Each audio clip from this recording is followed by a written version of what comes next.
Cuyahoga County Committee of the Whole meeting for Tuesday, May 12th, 2026 will please come to order. The time is about 2:37, and I would ask the clerk to please call the roll.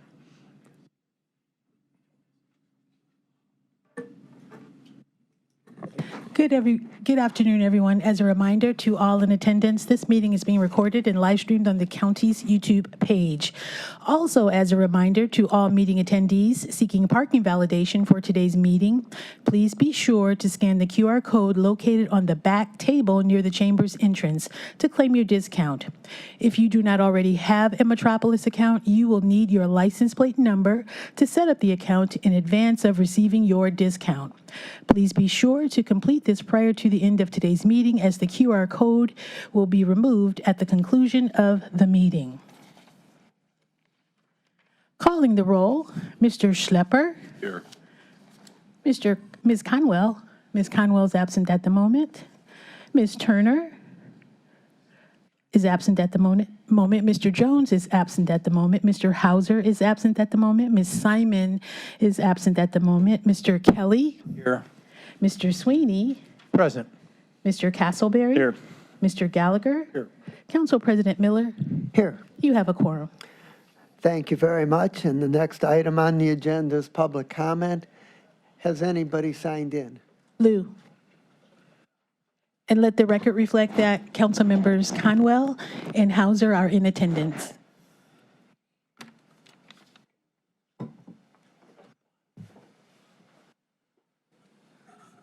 Good afternoon, Lou. Good afternoon, everybody. This is Lou at the microphone again, but this time I would like to address an issue. This year and last year, we have been encountering lots of serious issues.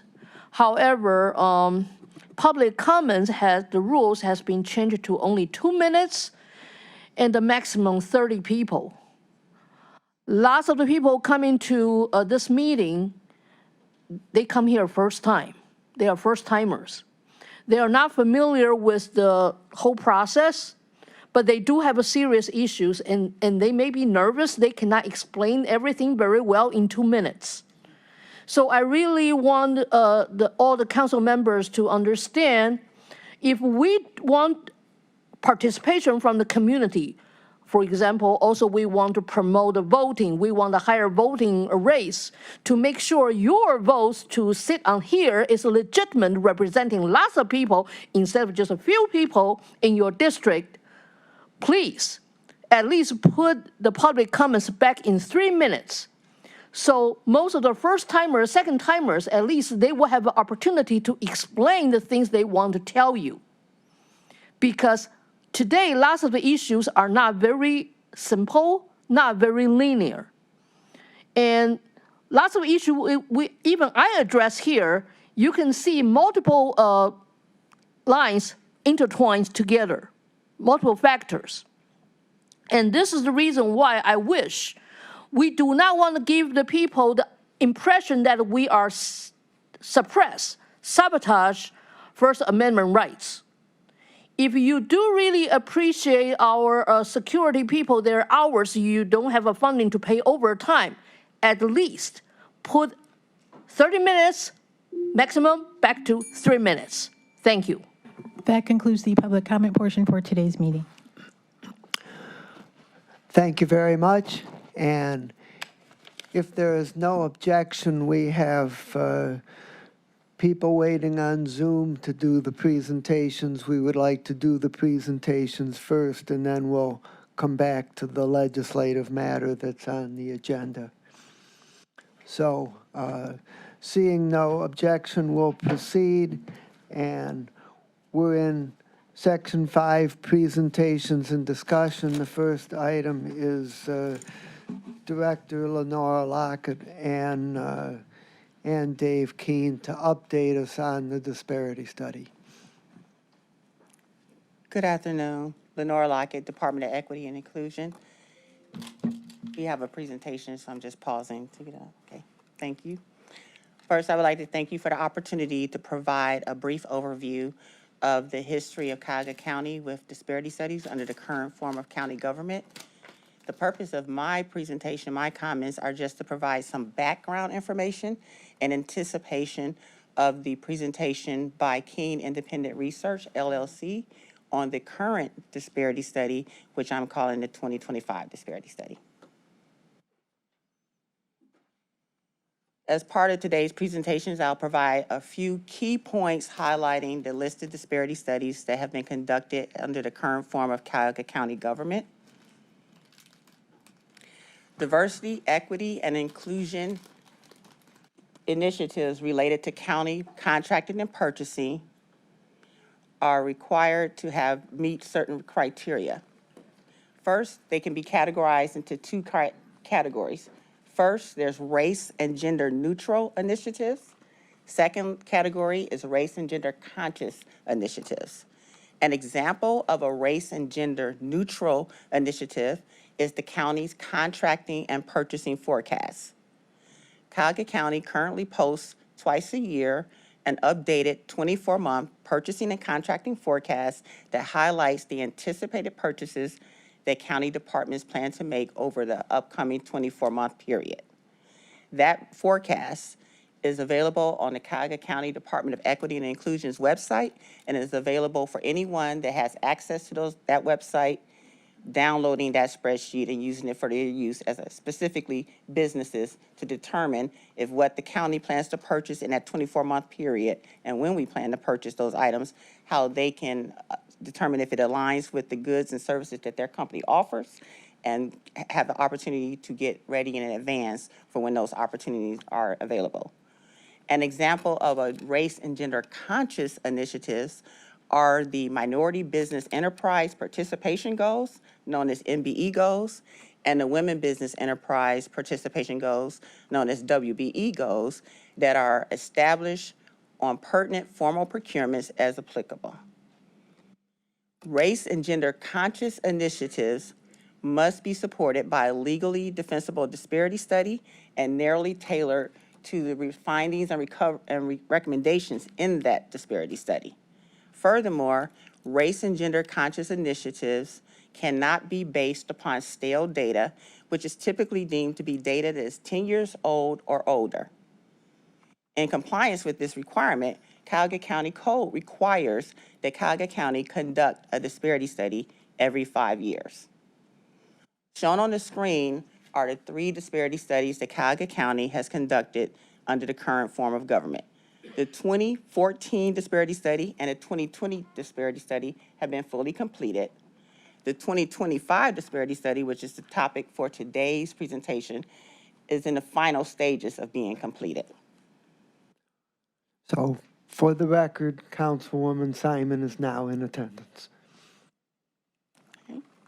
In 2013, as a result of an RFP process, Cuyahoga County awarded 2 contracts for the two vendors listed to conduct the disparity study. Phase 1 was conducted by UQuan Incorporated. They provided and collected and analyzed the data, the economical and statistical data for the disparity study. Phase 2 was awarded to Griffin Strong PC, and they conducted and analyzed the data for the anecdotal portion of the disparity study and combined the data from both phases into one report. The period for the 2014 disparity study was January 1st, 2009 through December 31st, 2012. I want to highlight 2 findings from that report that was submitted in the fall of 2014. And I'm going to speak directly or repeat directly the quotes from those findings section of that report. The first, UQuan's economic and statistical analysis reflects, in summary, that there is a substantial underutilization of minorities and women in both prime and subcontracting. That's from page 145 of that report. The second key finding from that disparity study was that these findings of disparities are fully supported by the anecdotal evidence collected by Griffin Strong PC.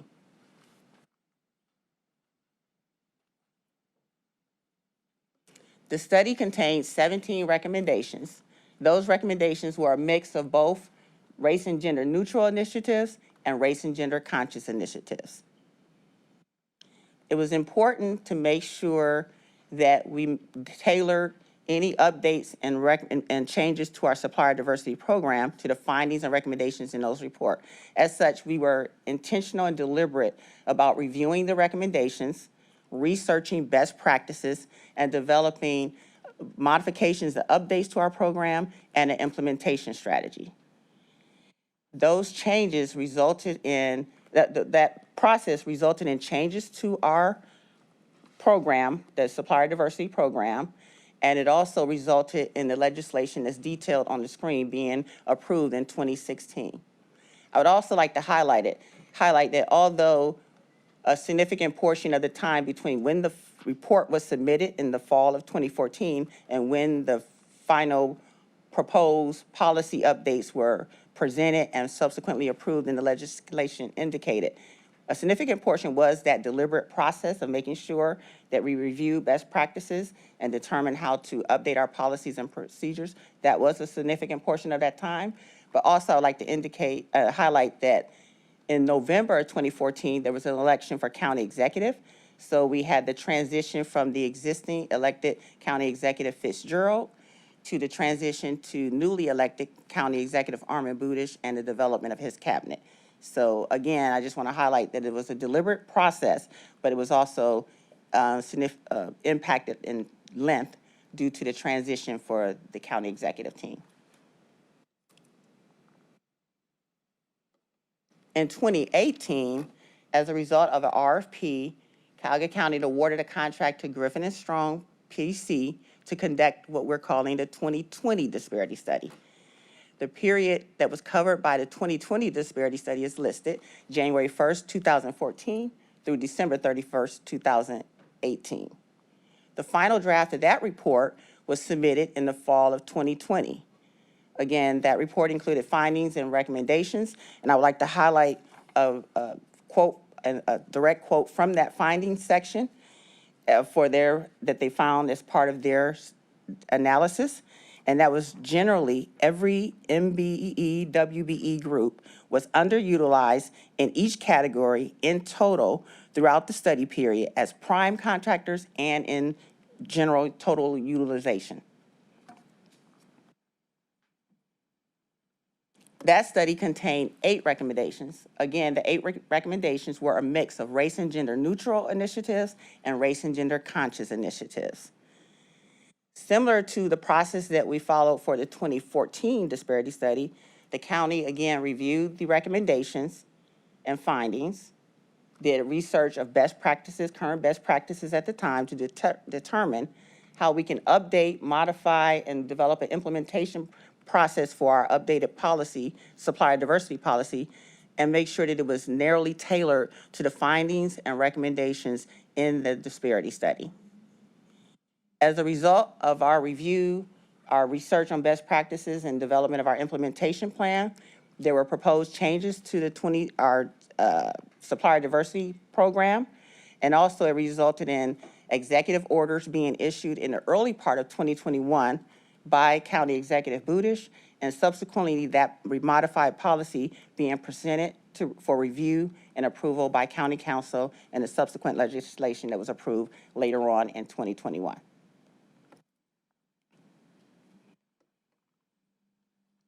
Similarly, in the fall of 2024, Cuyahoga County awarded a contract to Keene Independent Research, LLC, to perform what we're calling the 2025 disparity study.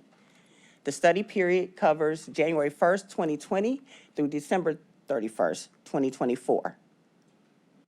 And today we anticipate beginning the process similar to the process that we followed for the 2014 disparity study and the 2020 disparity study. Specifically, today you will hear from Keene Independent Research on their methodology, their findings and recommendations. We anticipate, again, reviewing the recommendations in that report, the findings and recommendations, researching best practices, current best practices to determine the best way that we can modify and update our program and tailor it to the findings and recommendations found in that report.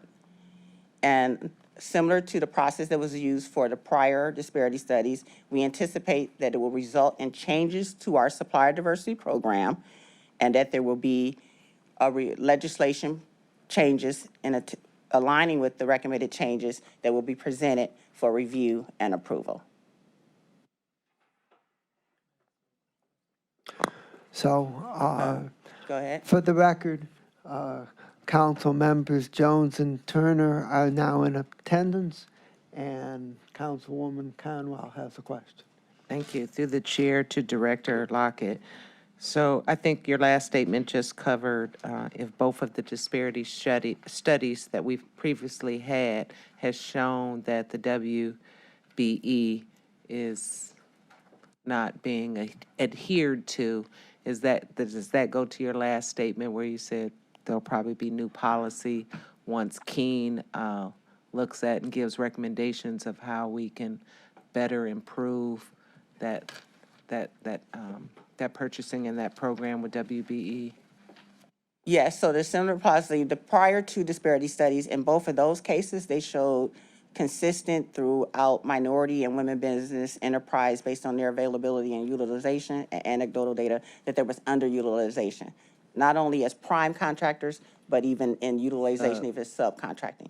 And that was consistent with the 2014 and the 2020. Today, we'll hear from Keene, and they'll go through their methodology and detail their findings based on their study. And based on those recommendations, because again, we have to make sure that we comply with the general requirements that it has to be narrowly tailored to the findings in the pertinent disparity study, because again, it has to be based on current data, not stale data. So we'll have to do a step back, review the recommendations, review best practices.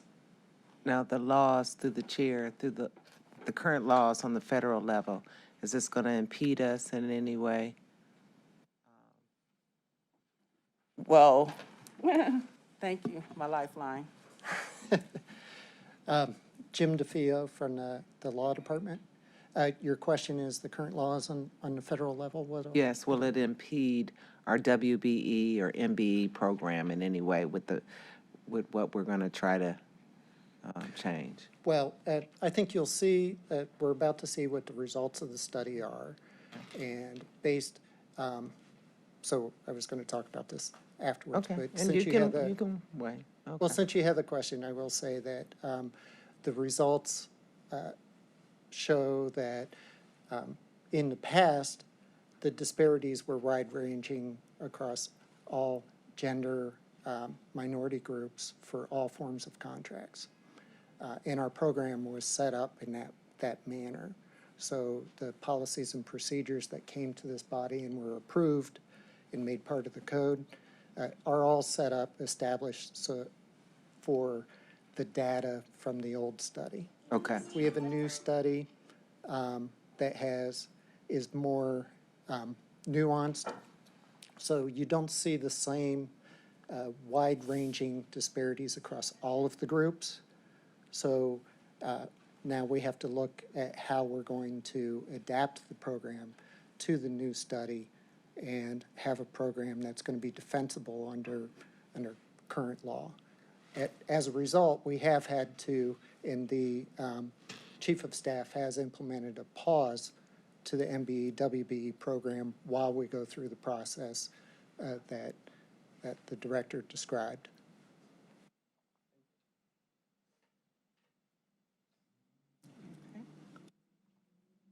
Are there any further questions on my portion of the presentation?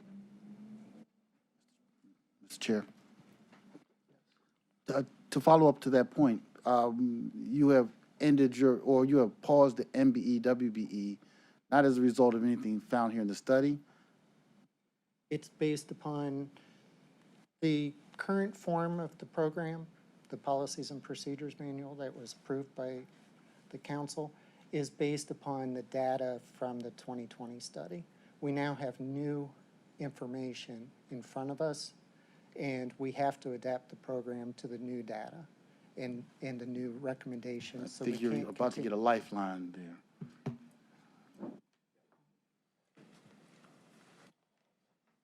Thank you both, council members. Eric Chanis, Chief of Staff. To answer the question, council member, we are pausing this as you're about to see in the presentation from Keene.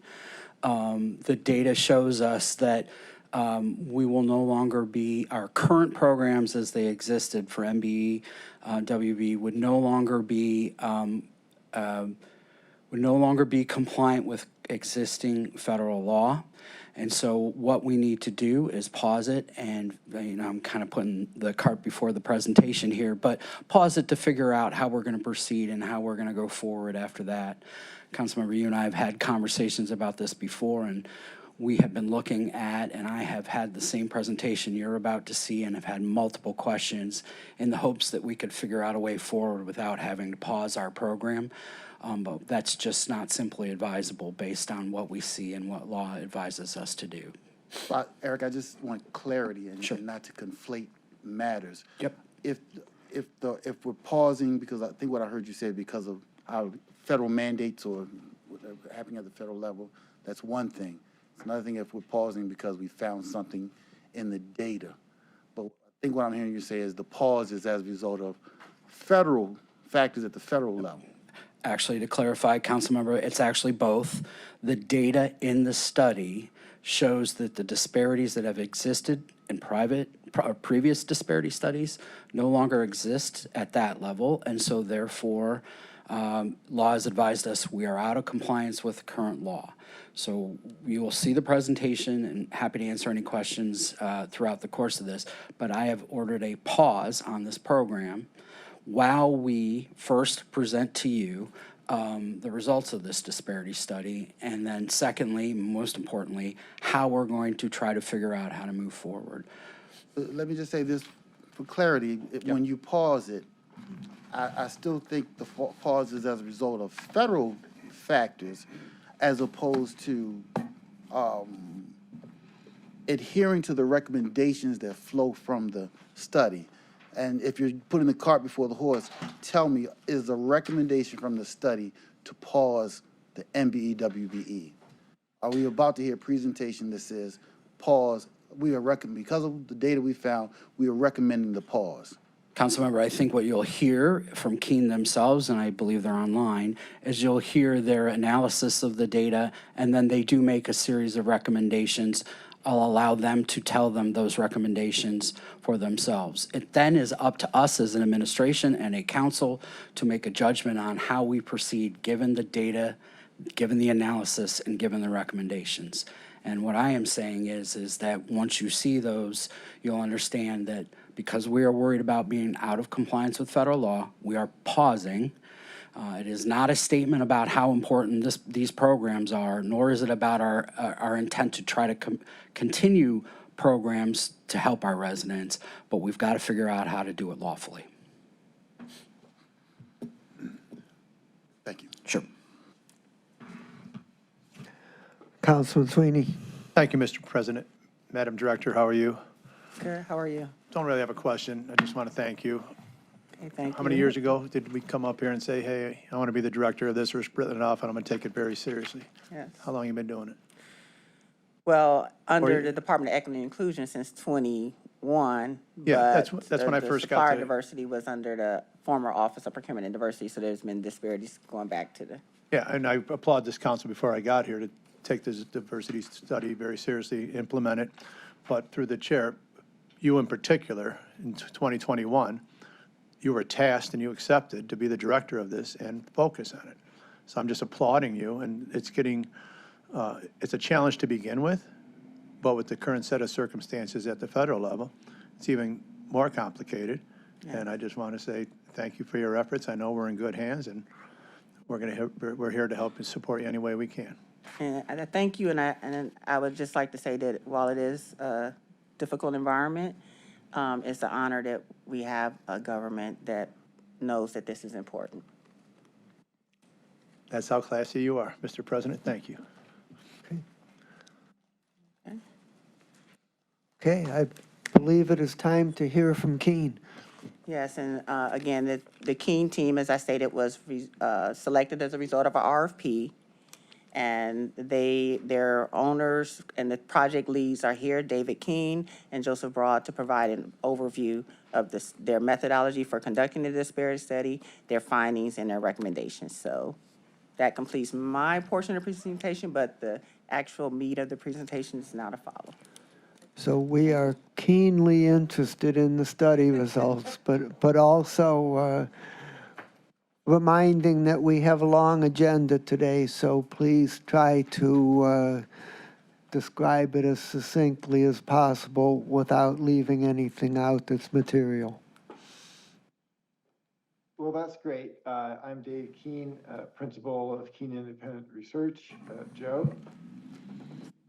Hi, I'm Dr. Joseph Broad, senior consultant with Keene Independent Research and co-owner. Great, and we're hoping that you can both hear us and see a PowerPoint presentation. So stop us if neither of those things are true.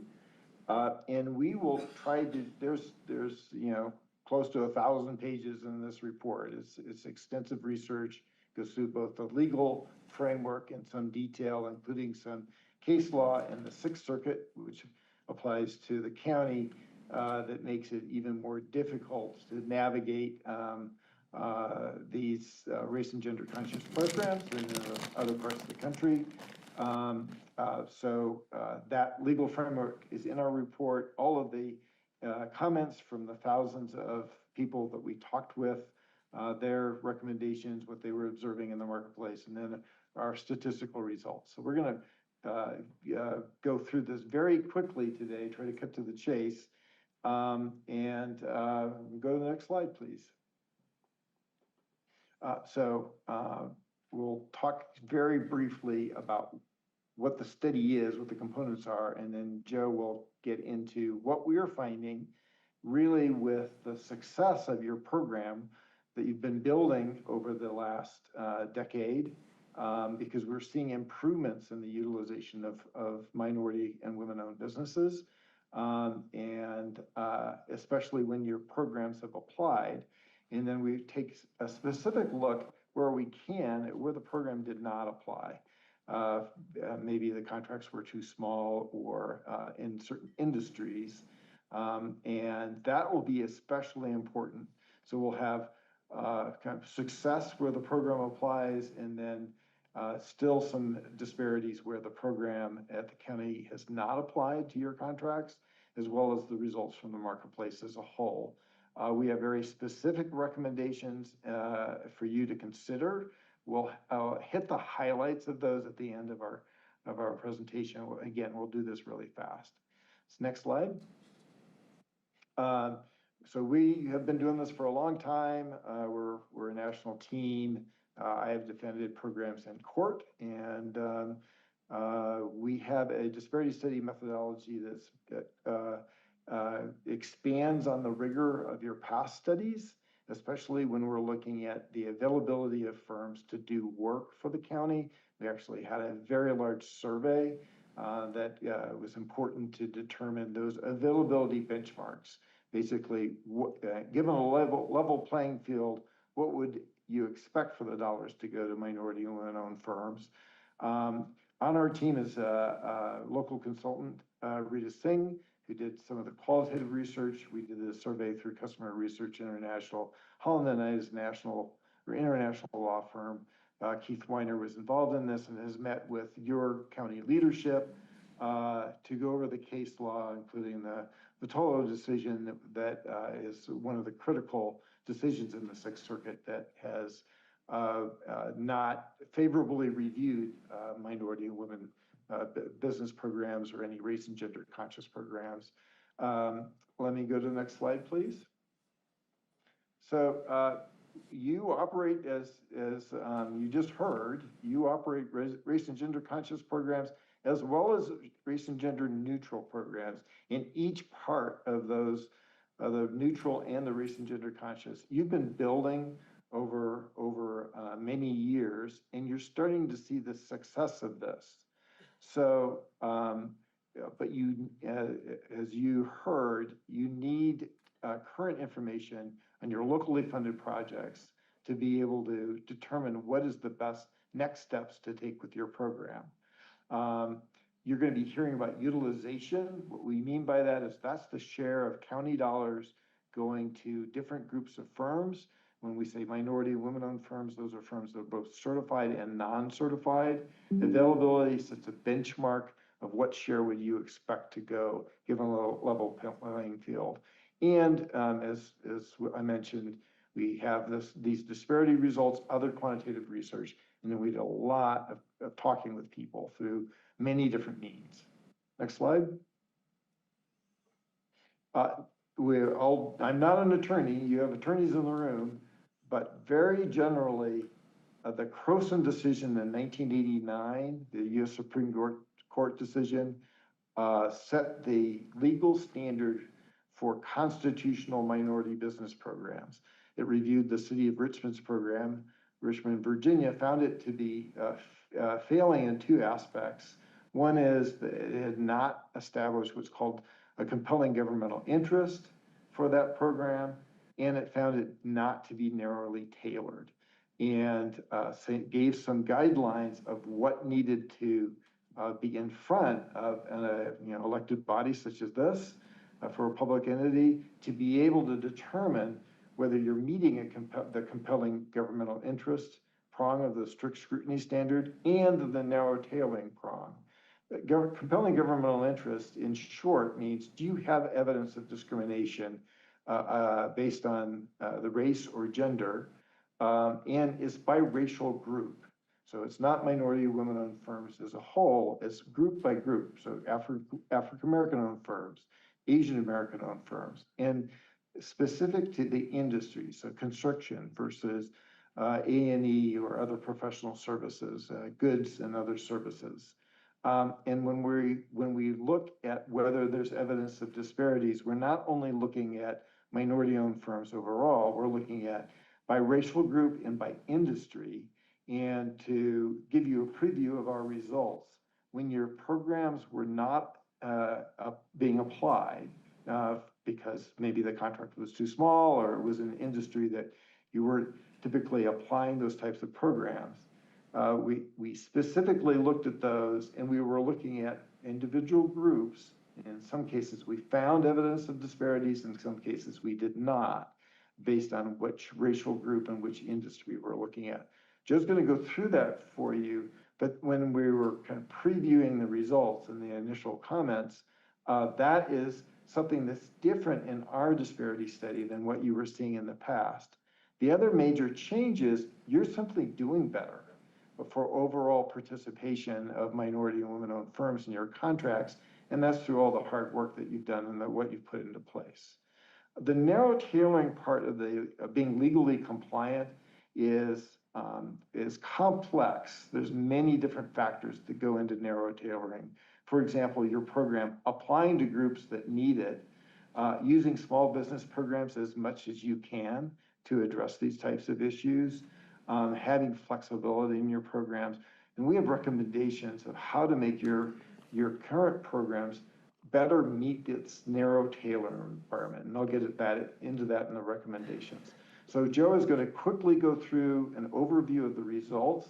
I'll close with some of the conclusions and recommendations and options for you all to consider it, how to continue to build this program. We're not looking for this program to go away, but to continue to improve it and meet the legal requirements. Joe? Next slide. Great. So on this slide, we're taking a look at the overview of utilization results. So these tables show the share of dollars going to each firm by group. On the left, we have utilization results regardless of certification status. The table on the right shows where firms were certified by group.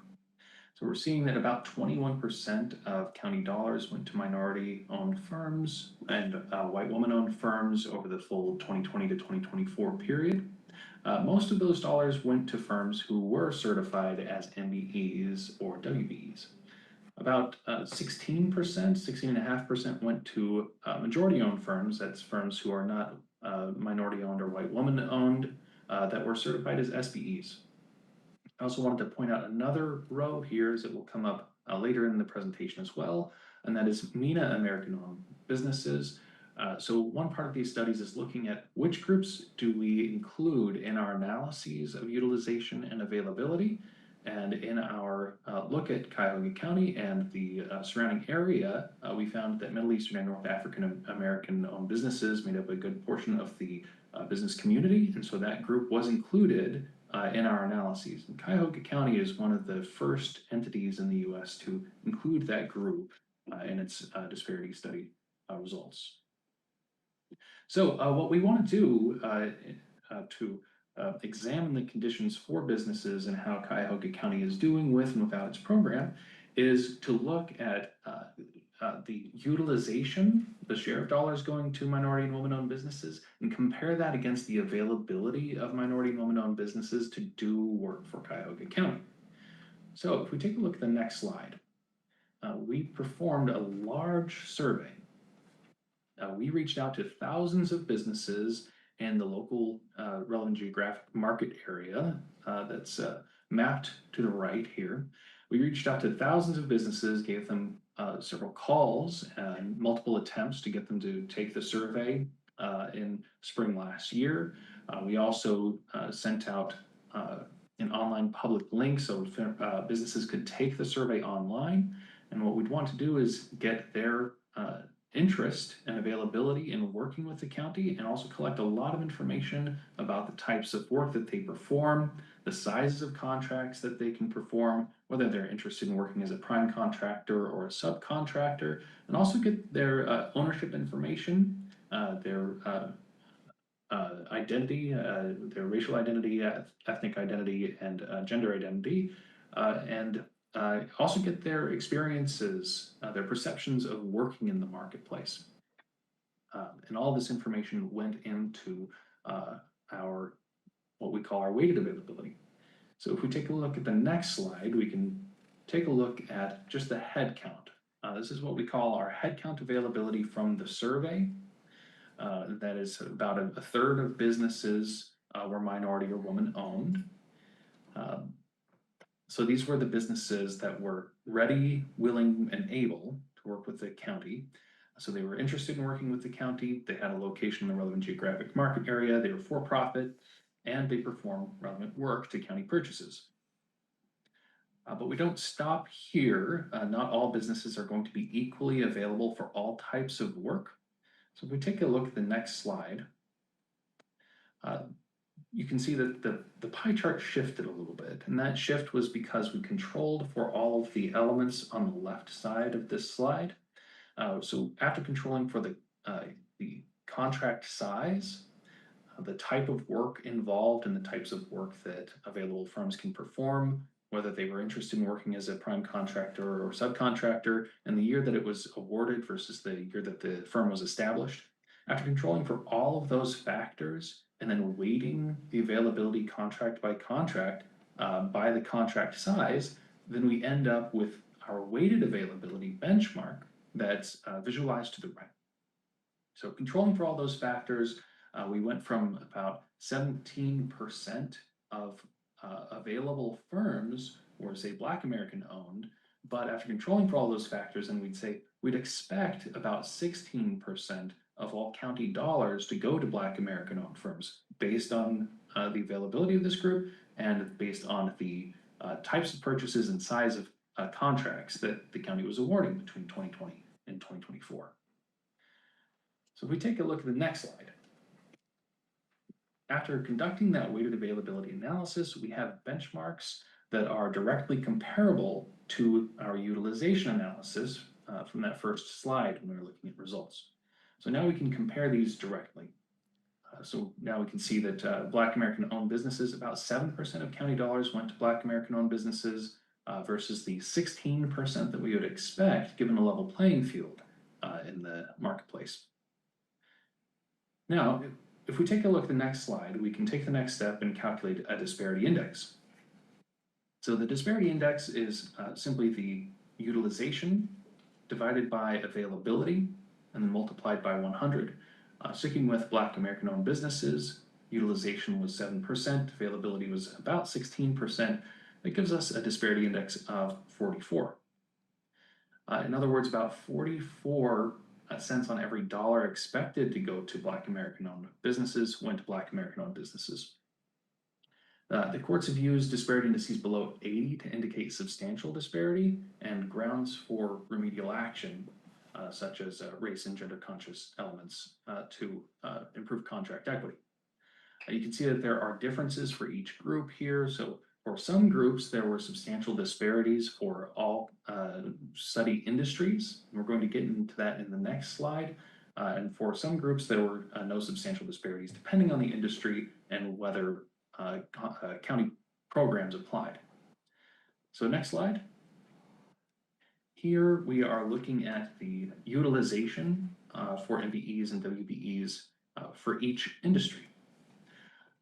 I wanted to highlight that in the construction and professional services industries, that's where the county can really get a lot of leverage for its contract equity program, its MBE WB participation goals program. So you can see that the gap between utilization and availability is much lower for those two industries, especially for construction, than it is for, say, the goods industry, where it's much more difficult to apply, say, a subcontract goals element to a contract. Now, if we take another look at the next slide, we're going to zoom in even further on the construction contracts where the program applied and where it didn't. So here we're looking at, on the left, we're looking at contracts either with subcontract participation goals or with the small business set-aside program applied. And on the right, we're looking at contracts that didn't have either program element apply.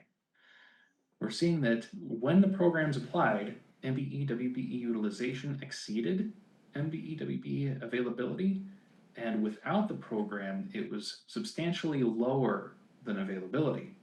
So this is really highlighting the effectiveness of the program, is that if you didn't, the inference that you can make from a figure like this is that if the county doesn't operate its program, we can expect outcomes like the set of bars on the right side, where utilization is substantially below availability. Now, if we take a look at the next slide, not all groups equally benefited from the county's program. So there were substantial disparities for certain groups for all industries, regardless of application of the program. And that included Black American-owned businesses, American Indian-owned businesses, and MENA American-owned businesses. Whereas there was some variation depending on the group and industry and application of the program. So for Asian American-owned businesses, there was no substantial disparity for construction or professional services, regardless of program application, but there were substantial disparities for goods and other services. And there was some variation for Hispanic American-owned businesses. For example, there was no substantial disparity when the program was applied, but there was without the program. Same for white woman-owned businesses in the construction industry.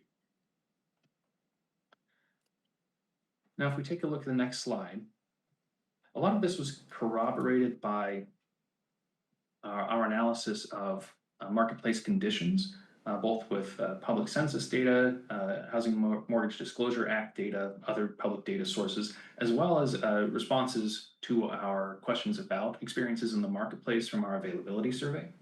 So we asked respondents from our survey if they've experienced any difficulties in the marketplace, say with lines of credit or loans. And we see a trend across many of these questions that minority-owned businesses were much more likely than majority-owned businesses to indicate that, yes, I have experienced difficulties with lines of credit or loans, access to capital and bonding, difficulties with prime contractors. And we also analyzed open-ended responses to these questions, as well as in-depth interviews with a lot of these businesses. We have a really robust and rich section of our report that goes into detail about those qualitative comments that I really encourage the body to read. And next, I'll pass it back to Dave to go over conclusions and recommendations.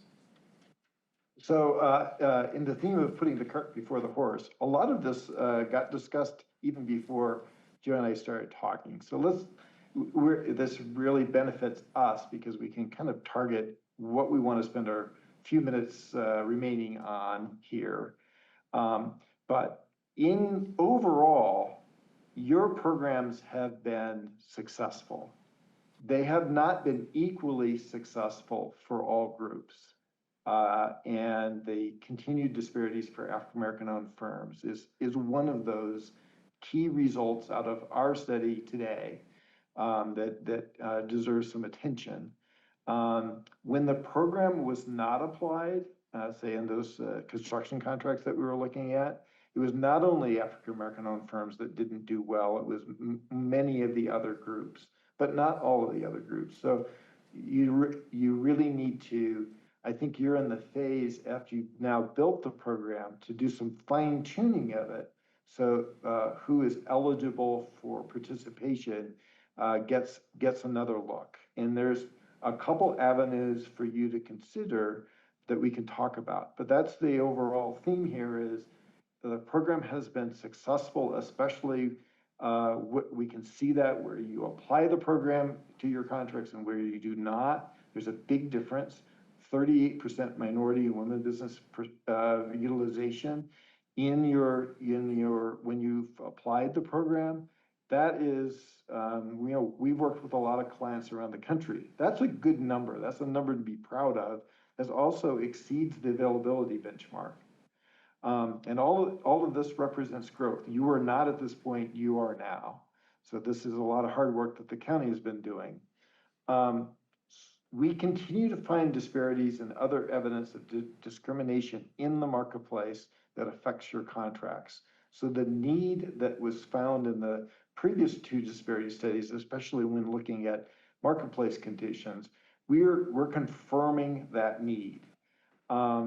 You are in a somewhat different legal landscape now, both through federal executive orders, but also through some recent court decisions in the Sixth Circuit that may make this also a good opportunity to figure out, okay, how can we navigate a more difficult legal environment, perhaps, and we have some more complicated results out of our disparity study because we found that, hey, we've been successful in some areas, and we've applied in each one of the disparity studies more and more sophisticated analyses to see where the problems really exist.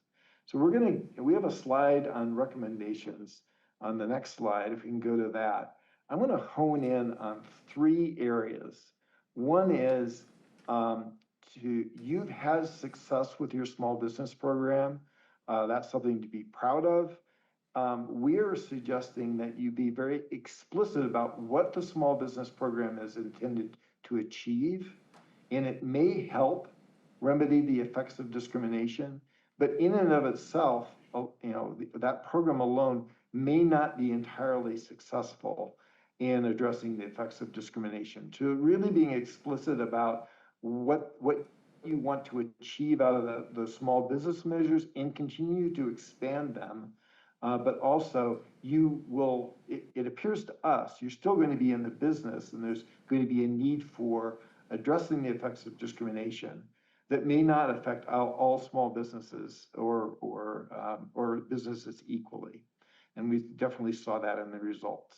So we're going to give you a couple avenues to consider, along with separate objectives for small businesses, like a goal for small businesses, an overall aspirational goal. You'll need new metrics so you can see how well you're doing with small businesses, how well you're doing with each individual racial and ethnic group, as well as white women-owned firms in the kind of recommendation number 2. So that's, continuing to build small business is one of the key takeaways in our recommendations. A second key takeaway is continuing to refine and strengthen the tools that you use.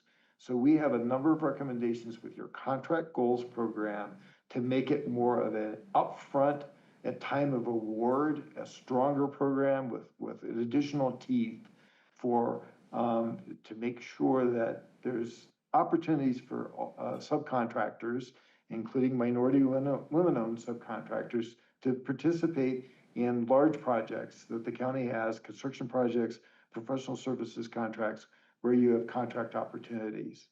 And we won't get into the specifics of this, but really bringing that program into line with best practices around the country. And we think that you will see great results from that. It makes it more fair for subcontractors that are trying to get participation opportunities.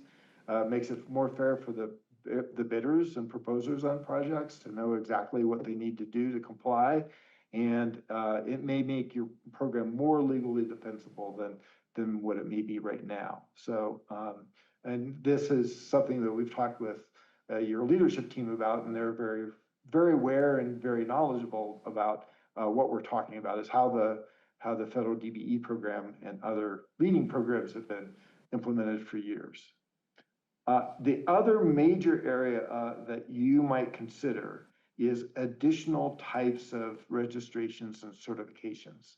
So one thing that we found that our recommendation that you consider a socially and economically disadvantaged business enterprise program certification would address is there are some firms that are advantaged, and so there are some firms that are disadvantaged, and you can't always tell by race and gender.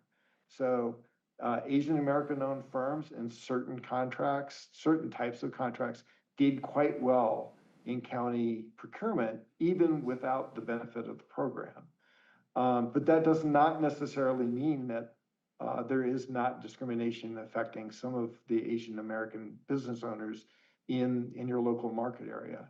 MENA American-owned businesses that traditionally would not have been in a program such as yours, we found evidence of disparities and other evidence of discrimination.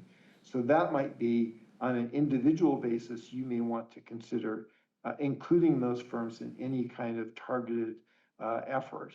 So one of your certifications that you could add or maybe move to is an individual certification based on the experiences of the business owner and his or her, life experience, even before starting the business, and then certainly after starting the business, and you judging on an individual basis whether that firm owner would be eligible for a certification that would be focused on remedying the effects of discrimination. It could be types of discrimination, if you so choose, that would go beyond race and gender discrimination, such as discrimination based on disability status or other characteristics of the business owner.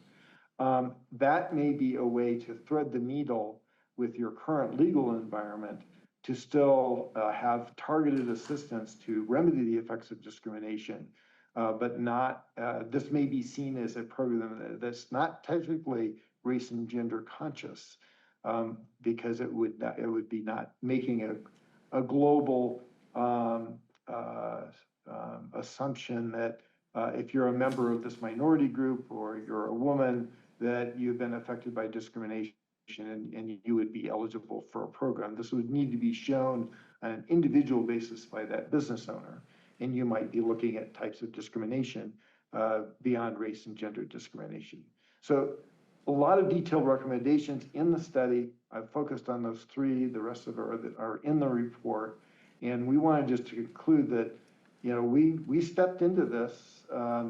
We know that this is a difficult legal environment. It's a shifting legal environment. The Croson decision, the Supreme Court decided, nearly 30 years ago, still stands. These programs are not unconstitutional, but it was very difficult to defend them from the beginning, back in 1989 through today.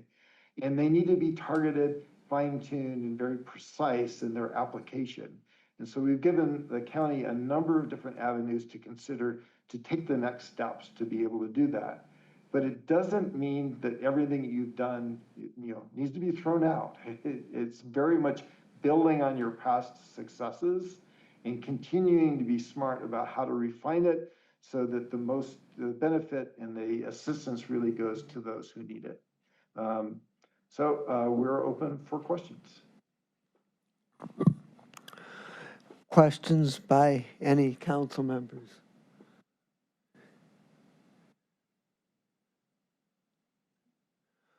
Councilman Jones. Thank you, Mr. President. Okay. Mr. King, good afternoon.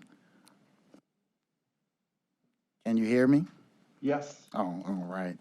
Okay, first, thank you for the presentation. And thank you for the opportunity to also have heard it previously. I have a few questions. My first one is regarding the results. Can you specifically tell us your outcomes for African-American vendors and companies? Was there a racial disparity found? Did you find improvement, a decrease in usage? Kind of verbalize for specifically what the results were around African-American vendors, MBEs. Okay. Joe, would you like to take that one? Yeah, I'm happy to. So to get into the specifics for Black American-owned businesses, on utilization, we'd found that about 7% of county dollars went to Black American-owned businesses over the full study period. About a little over 5 percentage points of that was for businesses who are certified MBE.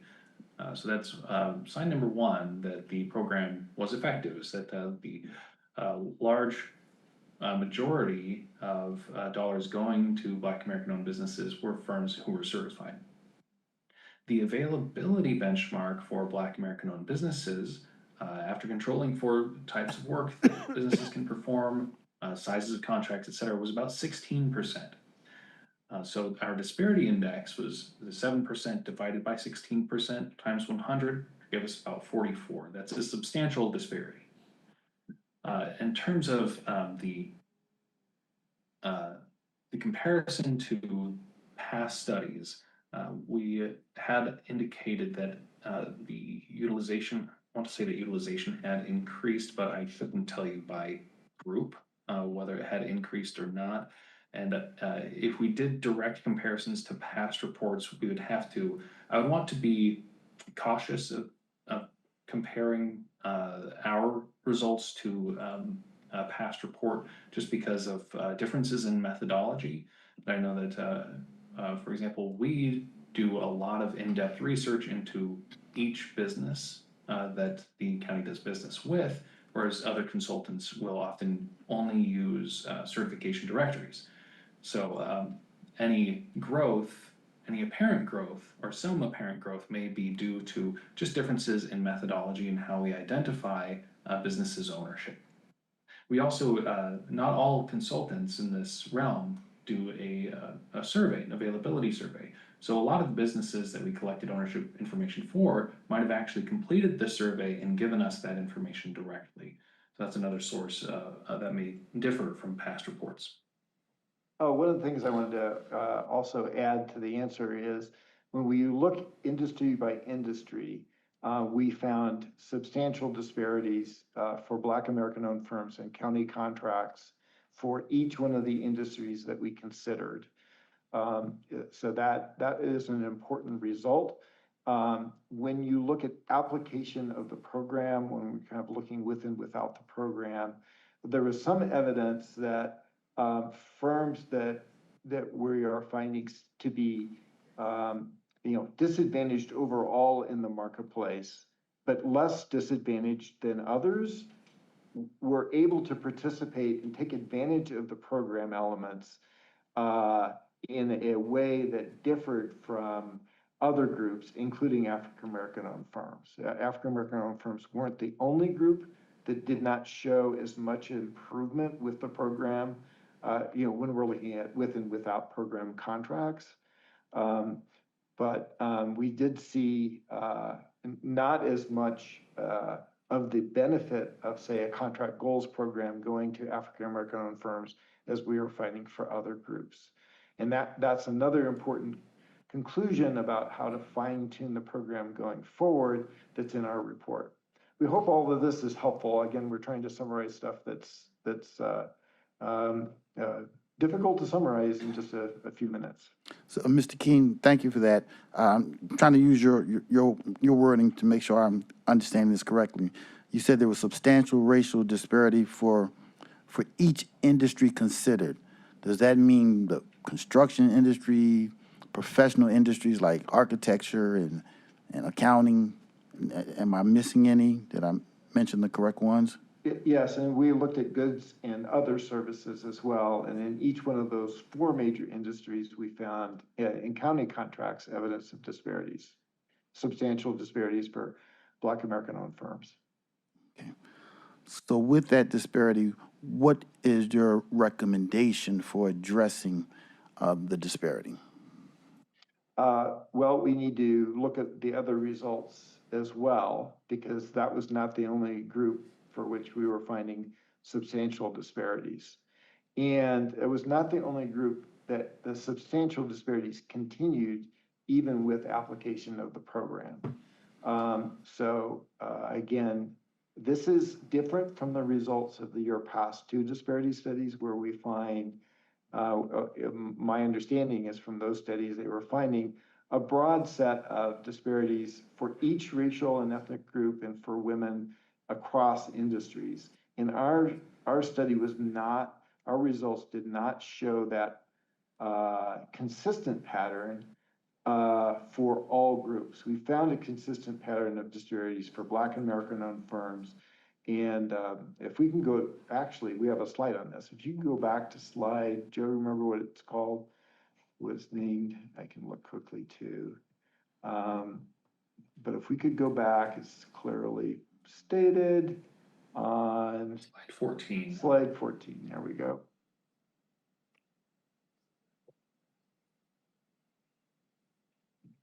So if we go back to that one.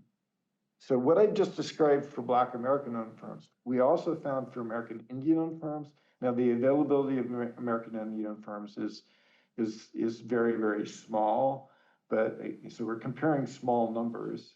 But we did find a disparities across the board for each industry, whether or not the program was applied for American Indian firms. For MENA American-owned firms, which is new. I mean, you had not studied that in the past. We also found that pattern. So that's not been a group that's traditionally been involved in your programs, but you might want to consider how to address that in the future. Where we were finding a different pattern was for Asian American-owned businesses, finding disparities for some industries, but not others. Same thing with Hispanic American-owned firms and white women-owned firms. And especially for white women-owned firms, we were finding with the program in place, maybe a disproportionate amount of the benefit of the county's programs were going to white women-owned firms, or stated another way, white women-owned firms were in a better position to take advantage of the programs, not doing anything wrong, just following the rules, but white women-owned firms benefited from the programs in a way that maybe other groups did not. So, Mr. King, so you said the white women-owned businesses benefited in the way that maybe the others did not. This was a racial disparity study, and we certainly want to be supportive of the of gender disparities as well. With that, let me just ask to verbalize it. What was the thought process around adding gender as an element as well for the white women-owned businesses? You've had a program that has addressed gender discrimination in the past, and so even though the law is somewhat different for having to show a basis for a gender-based program, we applied the same tools for you to evaluate your success in addressing the disparities for white women-owned firms, or based on gender. And we found that in the marketplace, there's substantial evidence of disparities based on gender for women business owners. Found anecdotal evidence of discrimination. When we looked at county contracts, with program and in some cases without program, we were finding, as I recall, Joe, for construction contracts without a program in place for the county, that we, I'm just going to go to exactly the right results here. So without the program in place,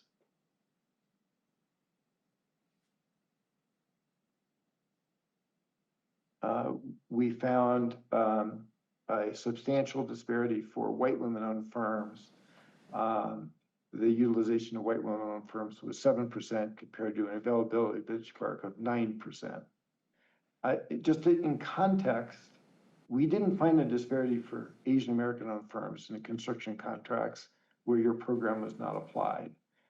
So when, in kind of the preamble, the comments made before we were making our presentation today, that's some of the fine tuning that would be important. So we did not find disparities, substantial disparities for Asian American-owned firms in your construction contracts when you were not applying a program. That you might conclude from that there's not a need to include Asian American-owned firms as a group participating in your programs for those types of contracts.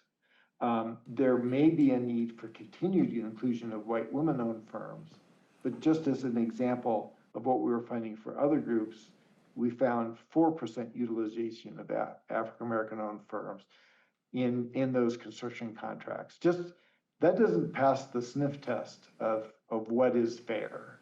You know, we did a very sophisticated availability analysis. We found a 16% benchmark, but I think many people without doing that sophisticated analysis would just know based on their knowledge of the community and how important and how available, how many Black American-owned construction firms there are, that, you know, 4% of county dollars going to Black American-owned firms. It is a disparity, is something that reflects an unfair outcome.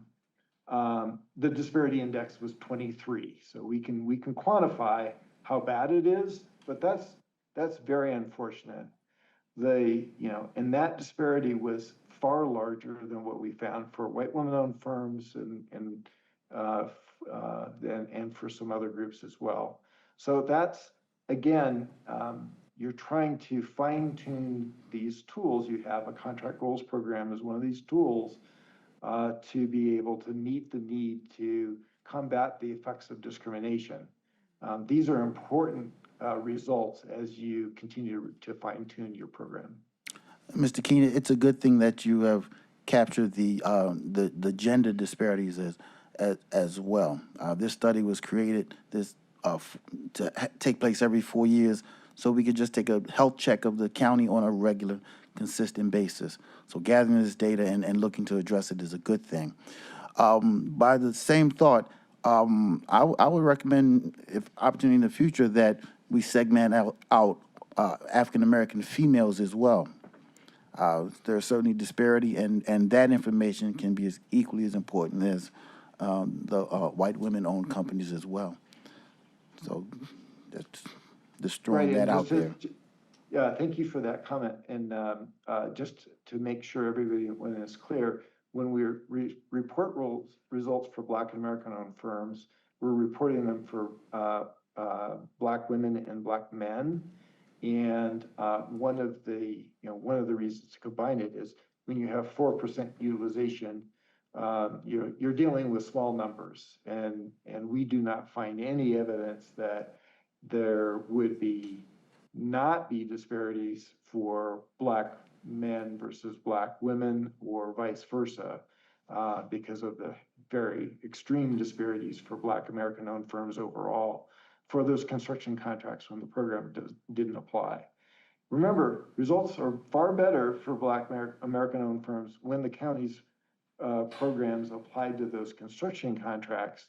It gives you an indication of but for the county doing anything, if the county never addressed these issues, that's the level of utilization you have expected across your contracts for Black American-owned firms.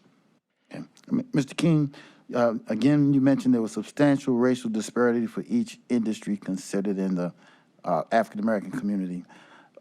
We heard from the administration earlier that they're pausing an MBE program.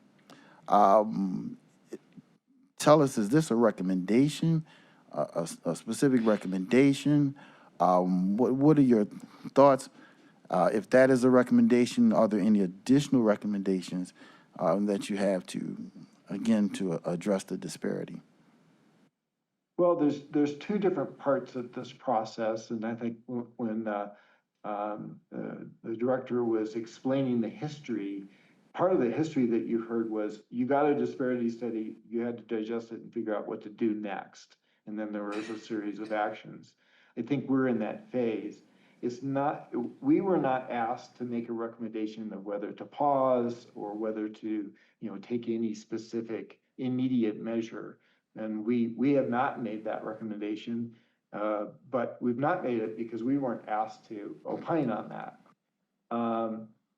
You are now in the phase of how to fine tune what you are doing. And I think our overall recommendations are there is a need for these types of programs.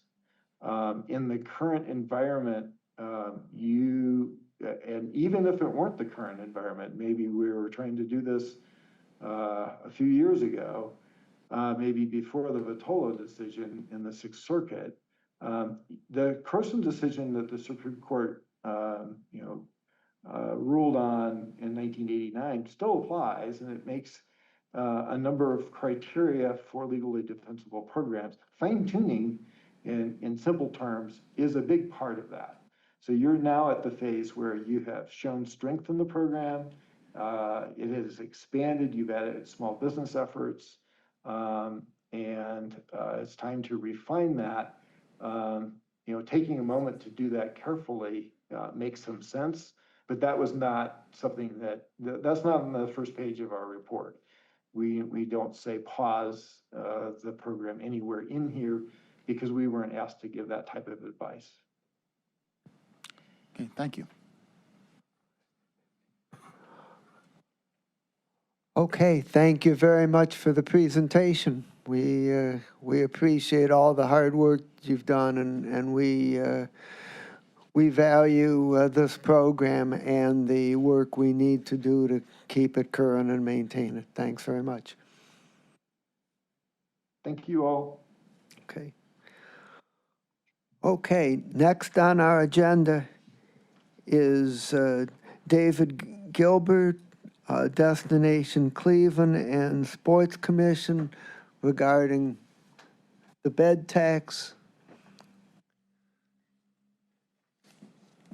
Hi, Happy Council to President. happy to have you with us. I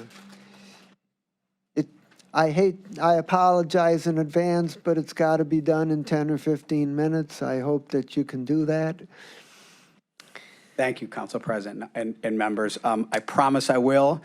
Here's what I'll offer. And I have slides. I'm going to really zip through them, but you all have them. What I would offer is I'm only going to be talking about Destination Cleveland today and not Sports Commission. I'm happy anytime if any of you want to reach out, if you want more information, happy to come to your office and give you even more detailed. So, and please feel free to ask questions as I go or at the end, but you have your wish for sure. Okay, thank you. Well, thank you. And we do this every year. Report Destination Cleveland to the county, and I'll get into more. As you know, we're funded, as all of our peers across the country, through a countywide hotel occupancy tax. And want to give you an update on the organization, the efforts of the organization, most importantly, the results for our community, and really just an overview of the work we do. And we're unique, and we're the only ones who do this work for the community. Just a little bit about our types of organizations across the country. There are 2,400 of what we call destination marketing organizations across the country. Every single city, county, area in the country is covered by an organization like ours. Every single one is funded through a hotel occupancy tax. And we look at our work in two pieces. Short term, the dollars that nearly 20 million visitors a year bring into town, into the billions, I'll talk about it. I think incredibly important for Northeast Ohio, the long term of the change of perception. We know from a lot of research, those who experience Cleveland, and I don't speak to, importantly, when I say Cleveland, it's not the municipality of, it's what the outside world thinks of Cleveland. They don't know Westlake, Solon, Independence as those. They know the area as Cleveland. We believe that people who experience Cleveland are far more likely to invest, far more likely to want to move, far more likely to want to visit again, and incredibly changes their perceptions. Who we are the community's consumer marketing organization. We're the perception drivers. What I would say, honestly, we are. For those of you who know me, it's not about bragging, but our organization, our leaders nationally, internationally, the work we do is cited over and over as being incredibly innovative in our industry, and we are highly regarded. And I think locally, I think we are really good collaborators, and quite frankly, we have a lot of great results. Over the past 10 years, we've had significant growth we've had actually, if you take out the COVID years, which are kind of weird for everybody, 2-3 years around COVID, every single year, our growth in the number of visits has gone up faster than the national average, has gone up faster than the state. And what people think of our work, 9 out of 10 of the hundreds of meetings a year that we service rate us highly effective, our team, working with them. And we have about 1,000 local partners. 92% are confident in our ability to deliver on our mission. We are seen as an effective organization, and the results prove it out. We are funded, as you know, through the county bed tax. The bed tax is legislated by the state in Ohio and administered by the county. In the end, I'm not going to go through every bit of this, but this is how the 6.5% county bed tax is broken up. We effectively get about half of that after gateway debt is paid and others. I think this is what's really important. Our operating budget this year is about $20.5 million.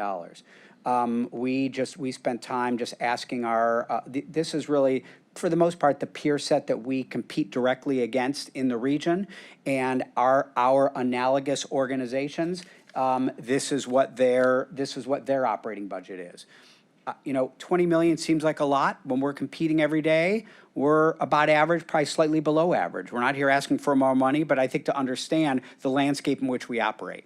And all of these cities experience Columbus and visit Indy and visit Detroit and so on. They do the same, in essence, the same thing. We have the same goals we do. Our job is to beat them.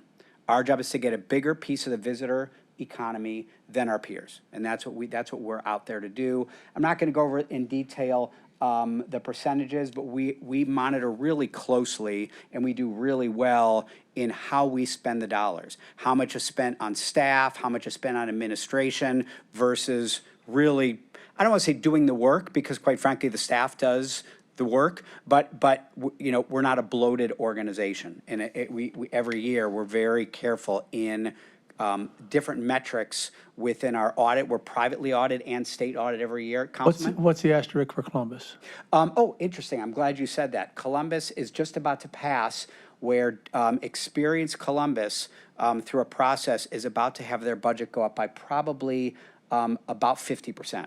So they are going to actually blow way past us. They're going to be anywhere between 25 and 32 through, they call it the BRAC process in Columbus, kind of a little bit of a different process, but it's been recommended that their budget go up substantially. Thank you. Thanks for the question.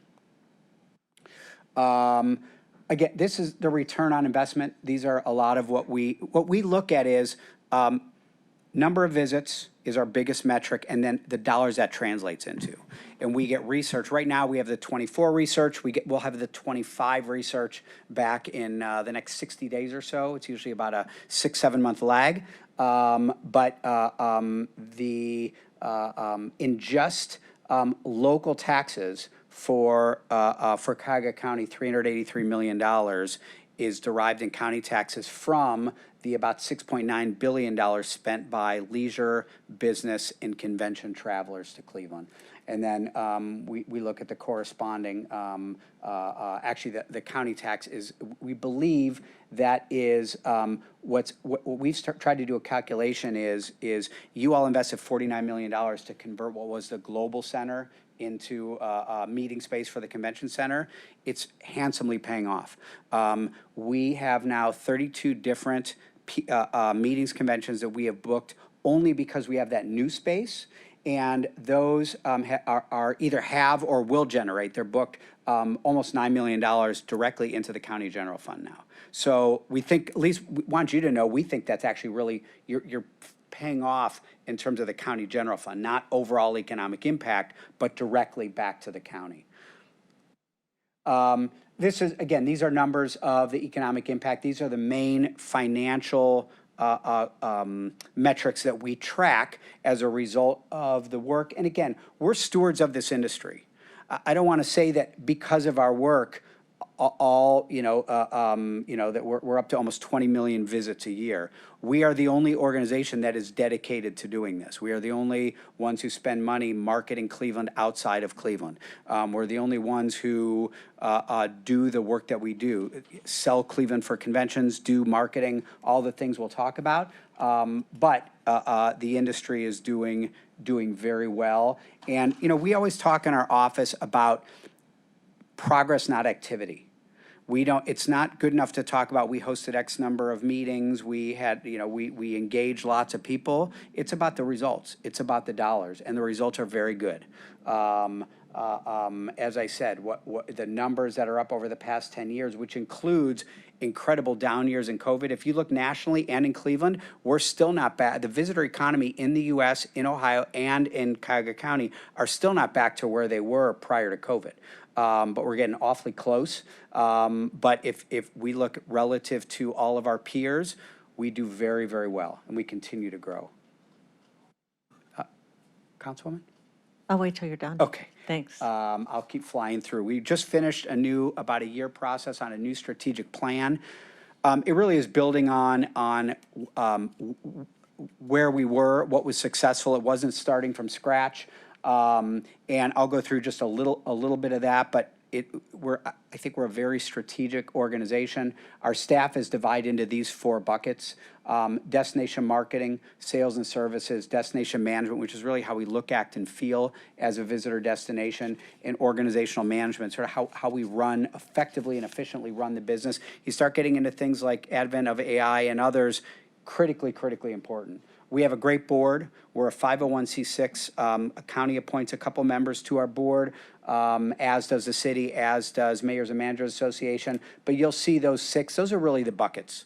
Those are where we try to draw the different expertises from around the community, different organizations that we work with, that we partner with, that we are dependent on and are dependent on us to offer a lot of perspectives.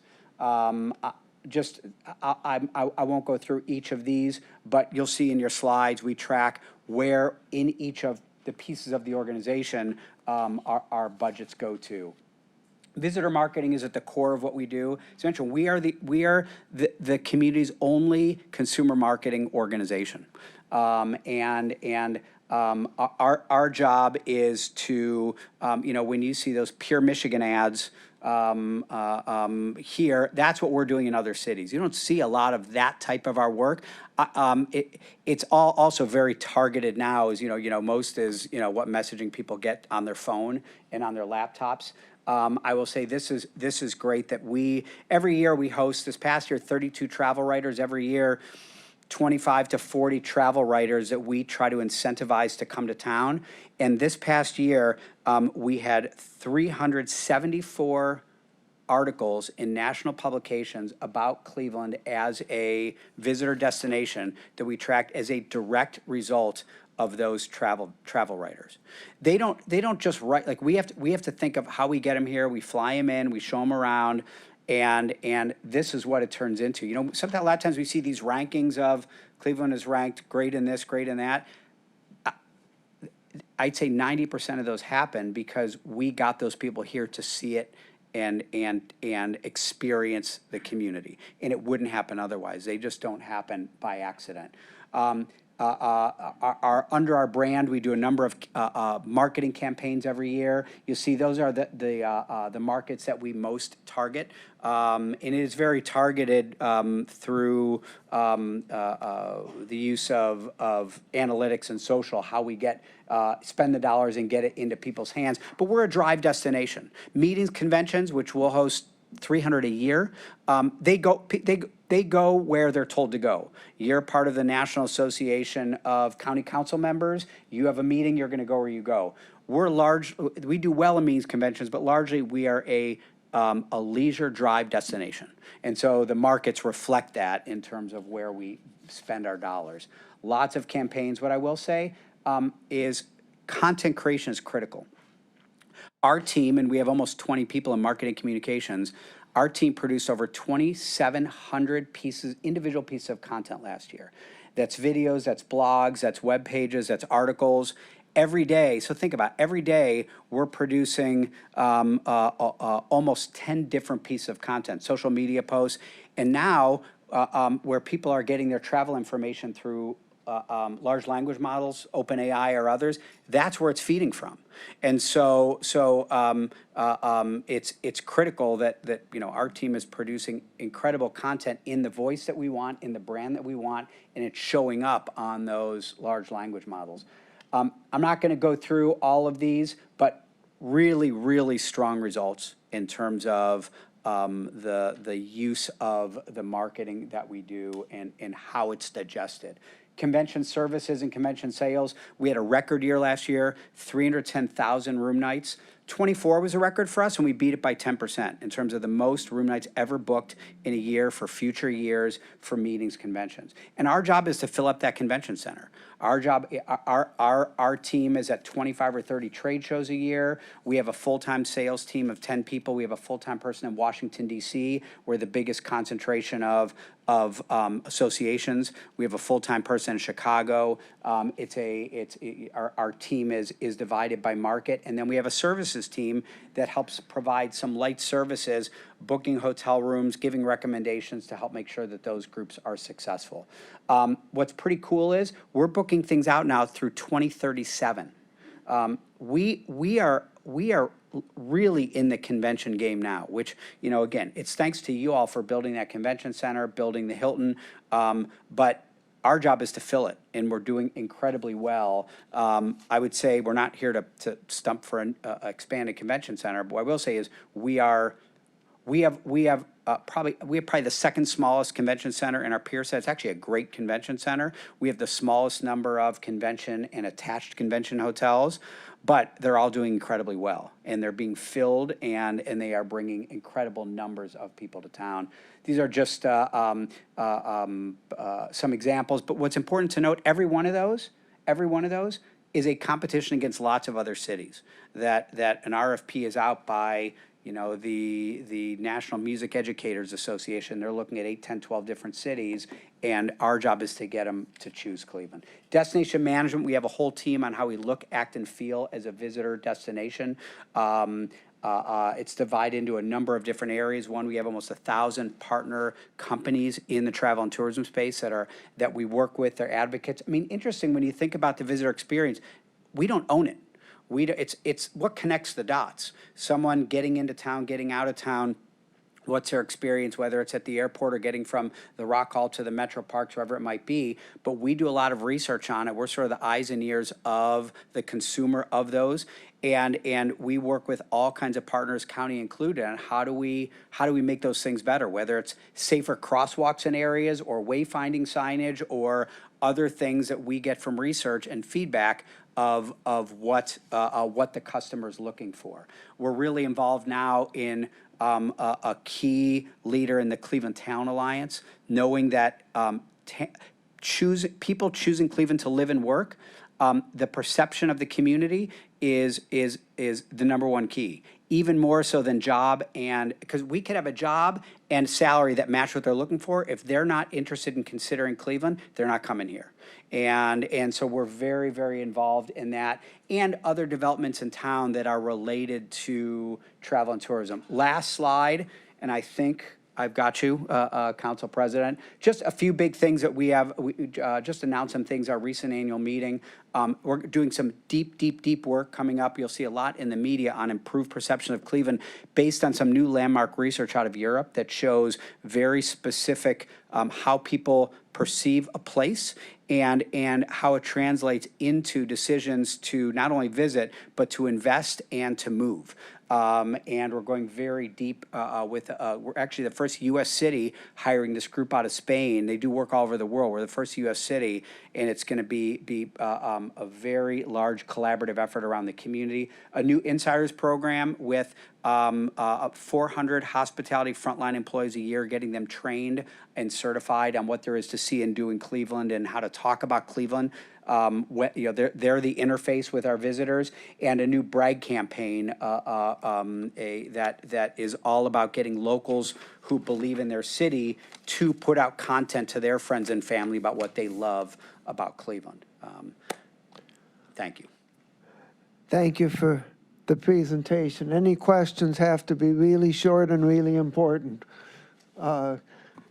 Councilwoman Simon. I just have a Simon, followed question by about Conlon. concerts. Does Destination Cleveland pay attention to the trends with these concerts, the cancellations? I think Meghan Trainor canceled one in Cleveland. Is that something you pay attention to? I would say, Councilman, pay attention, but we don't have a lot of, it really is private promoters working directly with the facilities. Where we will get involved is when you have a big concert, lots of people coming in, there are things we'll roll out in terms of welcomes at the airport, things that to get the city more ready. But we really, that's all direct private promoter to the facilities. Thank you. You're welcome. Ms. Conwell. I just wanted to state, being out of town, I've seen those commercials for Cleveland. It makes you really want to be here. So, I good am marketing. thrilled to hear that. Thank you, Councilwoman. And again, I'll just make the offer. Just please reach out. Any questions, happy to come over and if there's anything you need to know in more detail. Okay, thank you very much. Thanks for the time. Item C, capital improvement notes.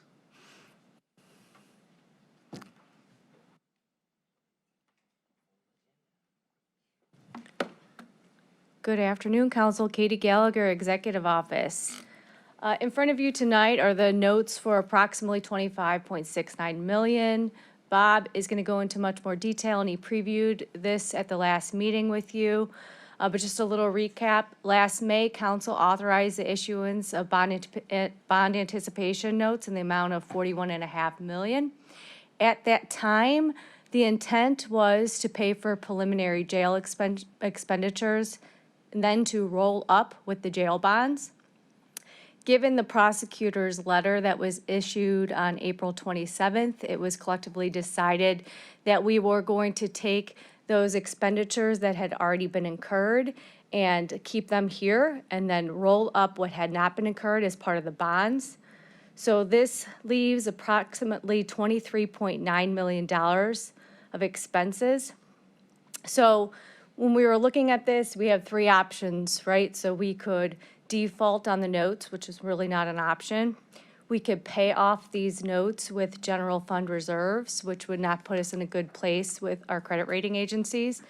Or three, we could use our internal general obligations in conjunction with the treasurer's office. So we worked collectively with the prosecutor's office, the internal advisory council, and our bond counsel and our financial advisor.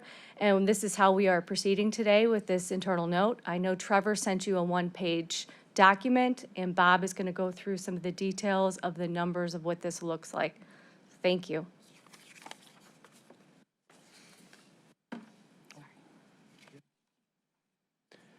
Thank you, Katie. Bob Franz, Municipal Advisor to the County. As Katie just described, and as you've heard me say a number of times now up here over the past month or so, the notes were sold in June of last year, $41.5 million. Interest coming due as well of $1,076,000. So all of this has to do with how we're going to pay that off. And what Katie has described is exactly what is here, just in a lot more words.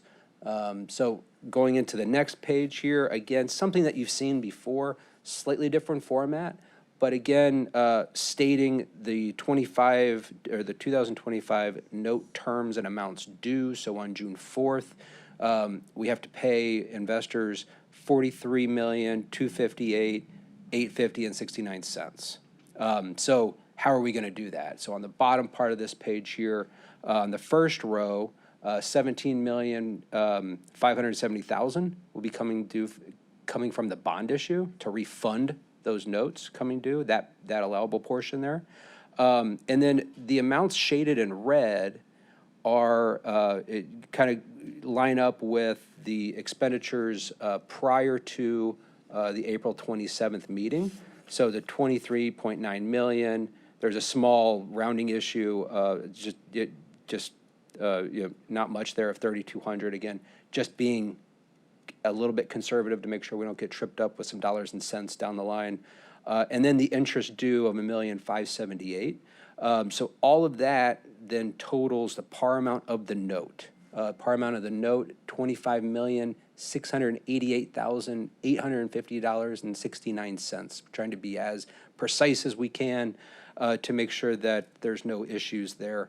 The note will be a general obligation, full faith and credit pledge of the county, and the treasurer will purchase this. He has agreed to purchase this. In regard to the treasurer purchasing the note, I've had a lot of discussion with the treasurer on this. He's been with us every step along the way.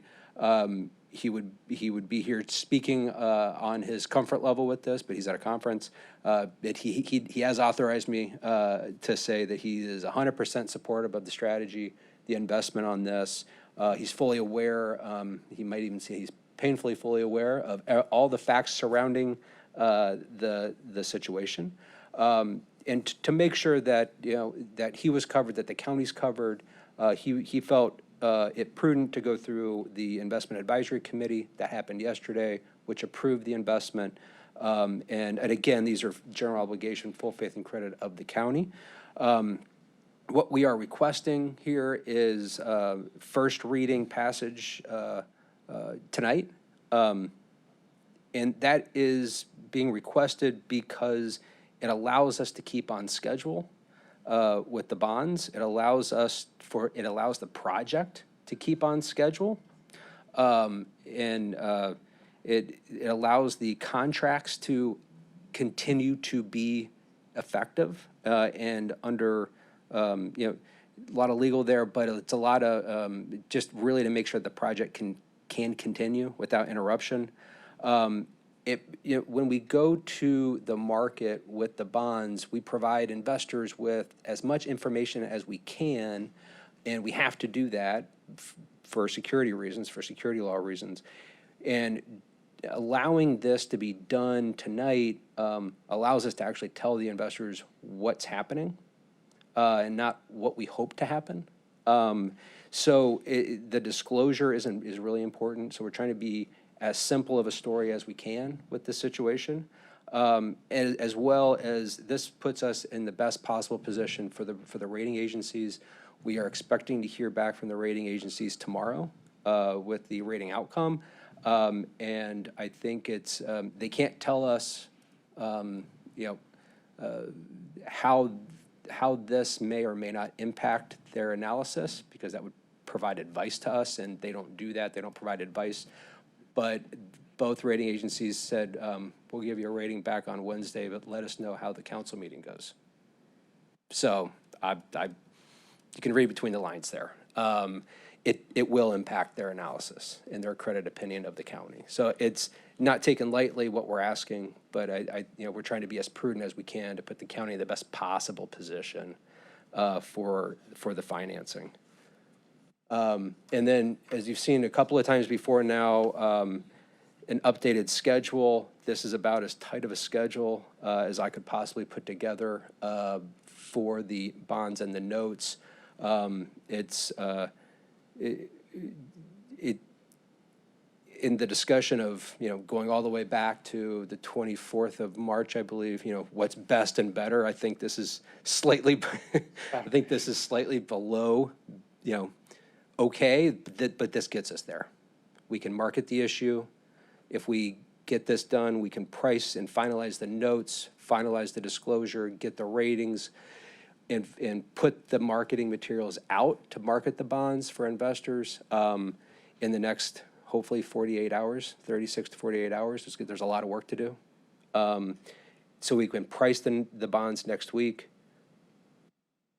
That's when we can actually execute the bond or the GMP and the construction contracts, when we sign that contract with the underwriter. And then on the 3rd, bonds and notes will close, money will flow at that point, and then the note matures on the 4th, which then will allow us to pay off the note. So that's all I have, and happy to take any questions. Councilman Kelly. Thank you, Mr. President. Which part of this in that chart you showed is what was sent to the state auditor for investigation?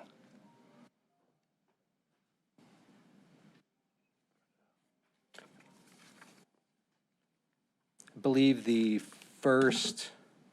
that first red shaded line, 23,926,730, I believe. Nope, you're right. Is that right? Yeah. And that's going to be paid back by this? Is that what the gist of the whole thing is? The note principal will be, yes.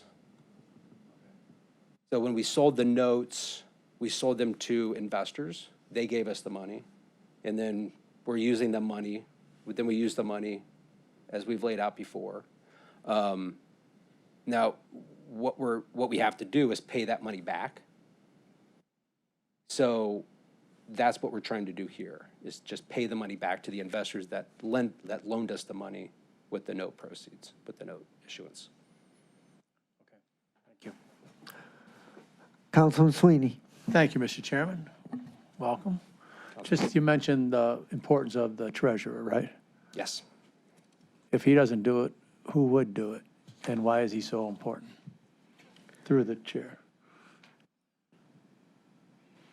Just curious. If I stumped you, it's not a big deal, but I'm just. No, I want to be concise on this. I could go on for a while. Concise would be good. The treasurer is important on this because he understands and he's willing to take that risk. What risk? So the Through the chair. risk of, if you're a bank and I have, a property that has a lien on it, you're like, nah, I don't want that. I don't want that. I said, but if you understand the nuances of it, then you're okay with accepting that. Mm-hmm. Even though it's my risk, even though it's my credit that you would be purchasing on that. So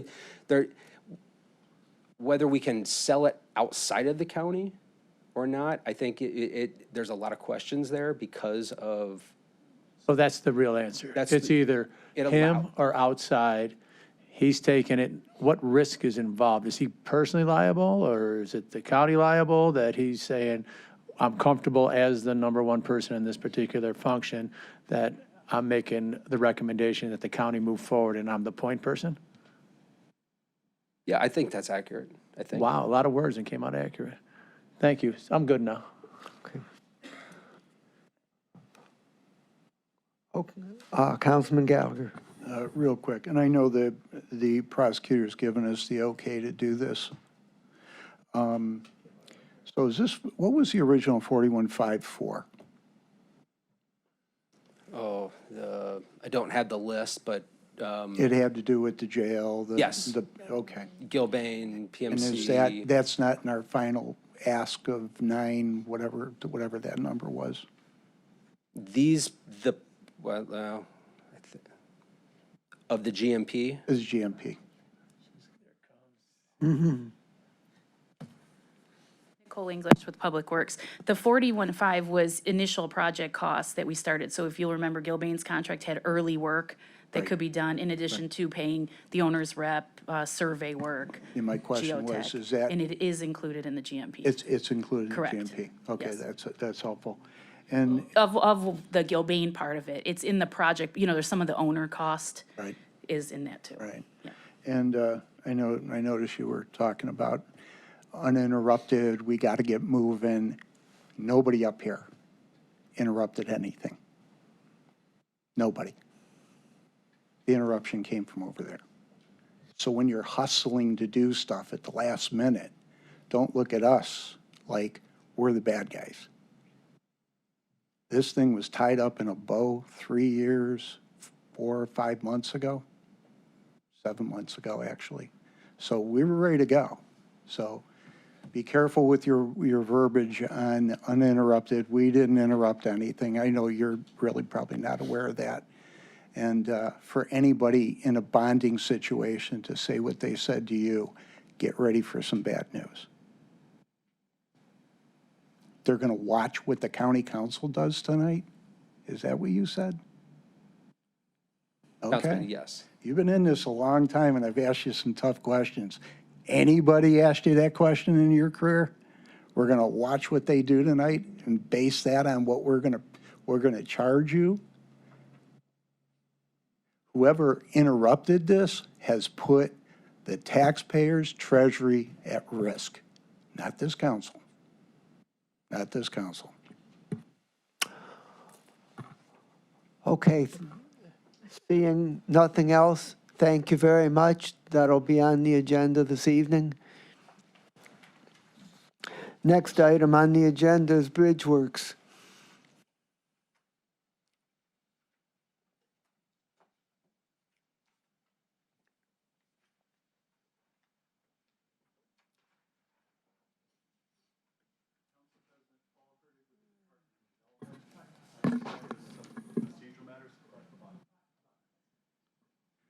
I understand there's some procedural matters to be entertained. Okay. So, forgive me, Council President, we are here to briefly indicate the status of the Bridgeworks project and answer any questions council members may have about that status. This body, a year ago, on May 13th of last year, approved a $2 million economic development loan for the project known as Bridgeworks. Graham Vesey here today is one of the principals of that project, along with Michael Panzica and some other investors. The project was and remains a new construction project for 219 apartments. It's to be built at the site of the former county engineer's bridge garage at the west end of the Detroit Superior Bridge. The project is proceeding forward exactly as it was presented to our loan review committee and this council and approved a year ago. The Department of Development is bringing forward the information that the loan is ready to close. In the process of preparing to close the loan, as we reviewed all the financing, we learned that interest rates have gone down since last year, and therefore the developers are able and plan to borrow more money from their bank at a lower rate, which will result in a lower total payment. Because of this, the underwriting ratio we call our loan to value ratio has changed. It has actually got better for the county. There is a new appraisal dated in February of this year showing the value of the project is substantially higher than it was a year ago. So our loan to value ratio, which measures how exposed the county's loan is on the project, has dropped from a little over 60% to under 59%. We are required by county law to have the loan reapproved when that ratio changes. And after a considerable amount of discussion, we determined that is what we need to do. Even though the change is more favorable to the county, we want to follow the right process. We want to have this loan reapproved. There is a timing issue. Because the developers have made preparations for closing, that includes they've laid out money to lock in a rate on a significant piece of their financing, there is a timing issue in closing this loan. We do have a meeting of our loan review committee called the Cuyahoga County Community Improvement Corporation scheduled. It had been scheduled. It's coming up this Thursday morning. The loan will be discussed and reviewed by that committee. What we are going to ask county council to do, and I guess the amendment will be introduced, is to give its reapproval of the loan conditioned upon our loan review committee joining in that reapproval when it meets Thursday morning. Again, I want to stress, our staff have reviewed the information. We've reviewed the updated appraisal. I actually read it. It's 200 pages, read it all. The appraisal demonstrates that under current market conditions in the comparable market to where this project is being built, the near west side of Cleveland, the underwriting assumptions we used a year ago remain valid. The project is just as strong as it was a year ago. And therefore, we firmly recommend reapproval. We will again make the same presentation to our loan review committee on Thursday morning with the same recommendation. Any questions? Councilman Kelly. Thank you. Thank you. So this is the second thing tonight that has to go through in a hurry. That's correct. These are, Why was this amendment not introduced at an earlier time so that we could go through the normal process? Thank you. Through the chair to the councilman, the department did introduce legislation to extend the closing deadline, as we knew that this was a very complicated project and a lot of discussions were underway to make sure the finance could be closed. We did find out a week ago Friday, as we reviewed the loan documents from the senior lender, that the loan amount had increased to more than we had anticipated. The closing process is pretty complicated. Our lawyers have been exchanging documents back and forth with lawyers for the other lenders. This brought to our attention this change.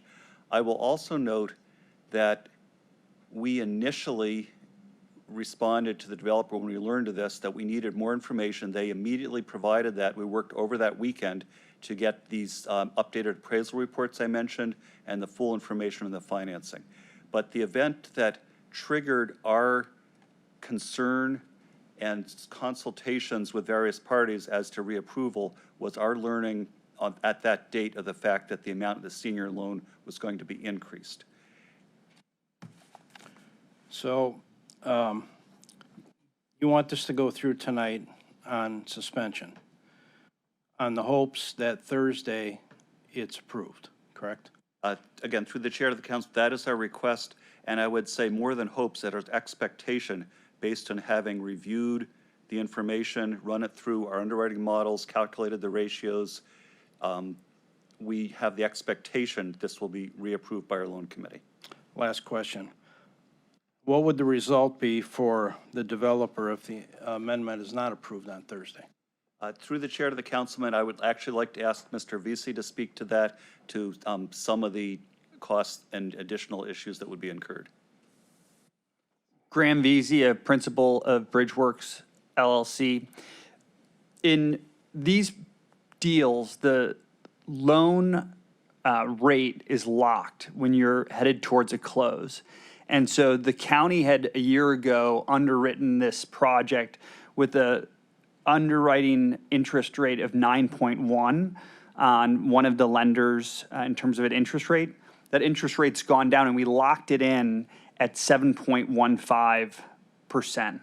And so, as Director Hertog said, the project is in a healthier spot today than it was a year ago when we went in front of you. The penalty, if we let the rate lock window expire, is significant. You all of a sudden put the project at risk. You have the armies of bankers and lawyers who have been working on this for a close this week, having to redraft all of the loan documents, and then you put at peril the rate lock for the project that makes this more advantageous for the county. So I think the interpretation of the ordinance that has brought us back here is that any change, even if it's advantageous to the county's position, still needs to then get re-reviewed. And I think that was where there was some discrepancy of, even though the appraisal is higher, even though the interest rate's lower, even though the county's risk is lower, we still have this short window where the rate lock expires at the end of this week.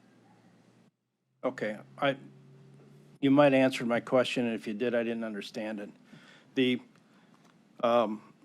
So we approve this tonight, contingent on Thursday. If Thursday doesn't go the way you want it to go, what happens here? Well, we incur significant financial exposure. Still going forward? I'll tell you, when we have to go back in front of the banks and the armies of lawyers who are working to get this $82 million project shovel-ready next week. Okay, thank you. Councilman Sweeney, followed by Gallagher. Thank you, Mr. President. Graham, nice seeing you, Director. I'm just thanking you for being the public, or the private partner with our public entity here. And your patience, your due diligence, it's going to be a great project. It's going to be helping Cuyahoga County, my city of Cleveland. And the amendment's just going to be a technical one. There's no legislation here, there's no motion, everything. We're proposing to reapprove the, Under first reading tonight? yes, we're going to reapprove the legislation that we had passed a year ago with a slight change in the financing terms that are favorable to the county, contingent on approval on Thursday by the Loan Review Committee. Thank you for that explanation. I was just thinking about first reading suspension of legislations that can move this project forward to put them in position for the loan committee on Thursday to close on Friday. And just to keep the good work up, and I can't wait to add my name to it when it comes. Councilman Gallagher. Mr. Hurtig, when did you find out about this problem? Thank you. Through the chair to the councilman, as I indicated a week ago Friday, our attorney received the loan documents from the senior lender. Those loan documents contained the new higher loan amount. As I've stated, that was when it first came to my attention or our staff's attention what that new higher loan amount would be. And the higher loan amount was on their side or our side? Their side. It's the senior bank lender of First Merchants Bank that's increased. Our loan is not changing at all. So this was altered by the bank? The developer had negotiated with the bank a higher loan amount because of the lower interest rates. Oh, so business-wise, I get it. From our perspective, again, last minute's not very helpful. Did this affect in any way your economic development loan with the city of Cleveland? No.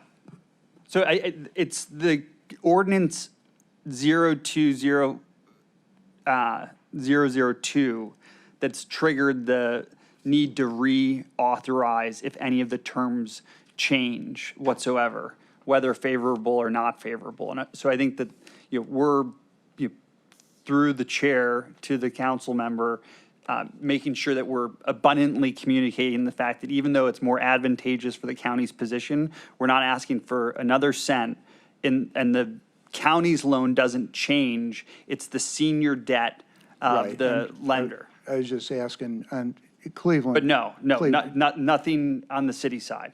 Okay, thank you. This item. Thank you so much. What triggered this, in fact, is correct. What council passed with legislation I sponsored that said if there's a material change to a loan in a development project, if it originally was reviewed by the CCIC, it needs to go back there. And that's what happened here. And I think it's really important that whether we're told it's more advantageous or not, I believe it probably is, but we're not I don't believe I'm the expert to get into the weeds about the project change and what the rate changes are, and it's really important to the taxpayers, and the scrutiny of that committee, again, to come back and say, yeah, we agree, this is better.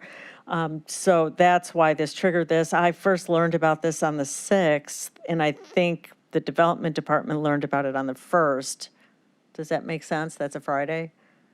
Councilwoman, that sounds about right. Okay. As I said, we were working over the weekend to try to get all the information and analyze that, and then the consultation process the next week. Yes. And what I suggested, as soon as something like this comes up, maybe just trigger, hey, maybe we need a meeting with CCIC and let's get council involved faster. Because we're doing what we can. We're going to have a substitute to have the condition added to make sure that, to the best of everybody, it's a good balancing act to make sure that you don't get jeopardized, the county doesn't get jeopardized, and we can have a good project.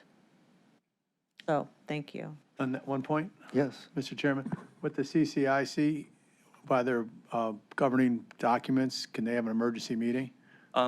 Councilman, it requires a minimum of 3 days' notice. That's all I needed to know, 3 days. And is there's fine. also the logistical issue of coordinating schedules to have a quorum available. Through the chair, I was just for the future.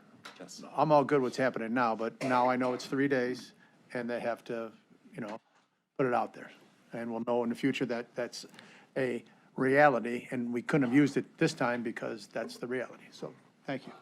And Mr. Chair, I was hearing not from the developer or the director necessarily, but this, it's better, with some nuance that perhaps it doesn't have to go back. And maybe that wasn't the intention of the dialogue, but it doesn't matter if it's better or worse, it just needs to go back. And I just want to put that out there.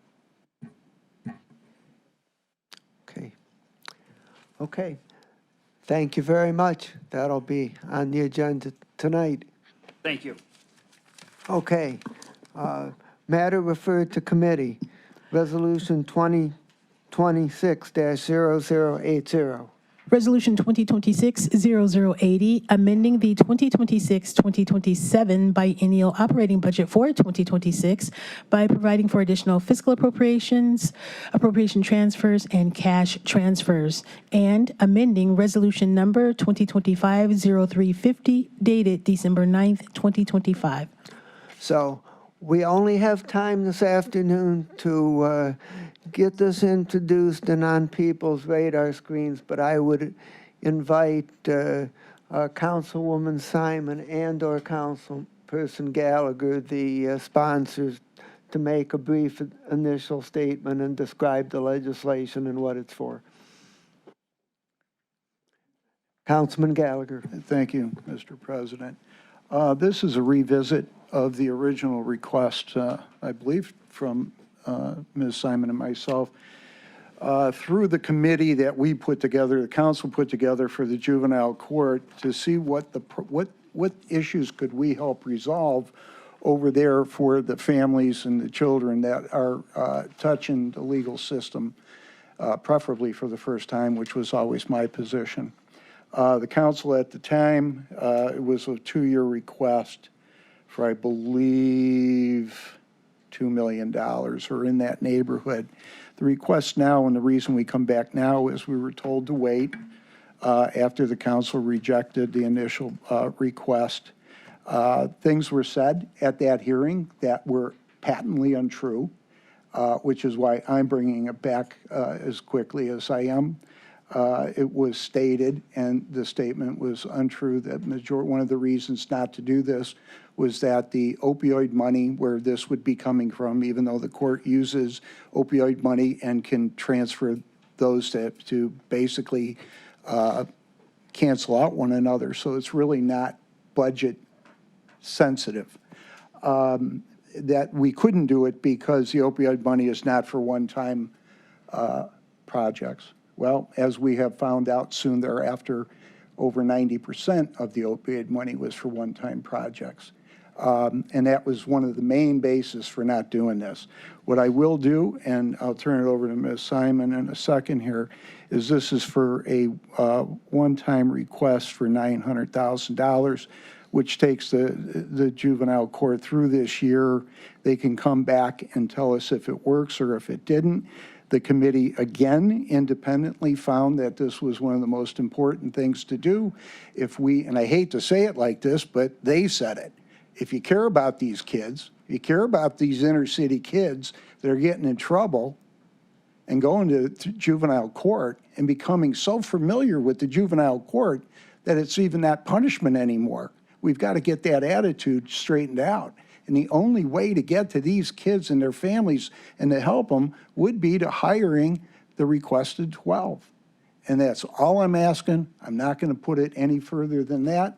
I throw it to your hearts to evaluate the need. It's already been evaluated by the court, by the committee, and these are all legal people that deal with the court and have dealt with the court intimately and with these families and these children. And I would respectfully request that this council look at this closer and dig into your heart and see if we can help the juvenile court and help these families and help these kids. Ms. Simon. Thank you so much. Just as a brief recollection to everybody, the committee met beginning in July of '24 through May of '25, came up with multiple recommendations, and were able to, understanding that the county doesn't have all the funding necessary to fulfill those recommendations, they kindly triaged the request, and at the top was the probation officers. And obviously, these committee members understand the system, the complexities, and what it's going to take to improve outcomes better than anybody here. And with respect, I'm going to ask that we provide them with the funding for these POs to help the court, to help the families, as my colleague stated.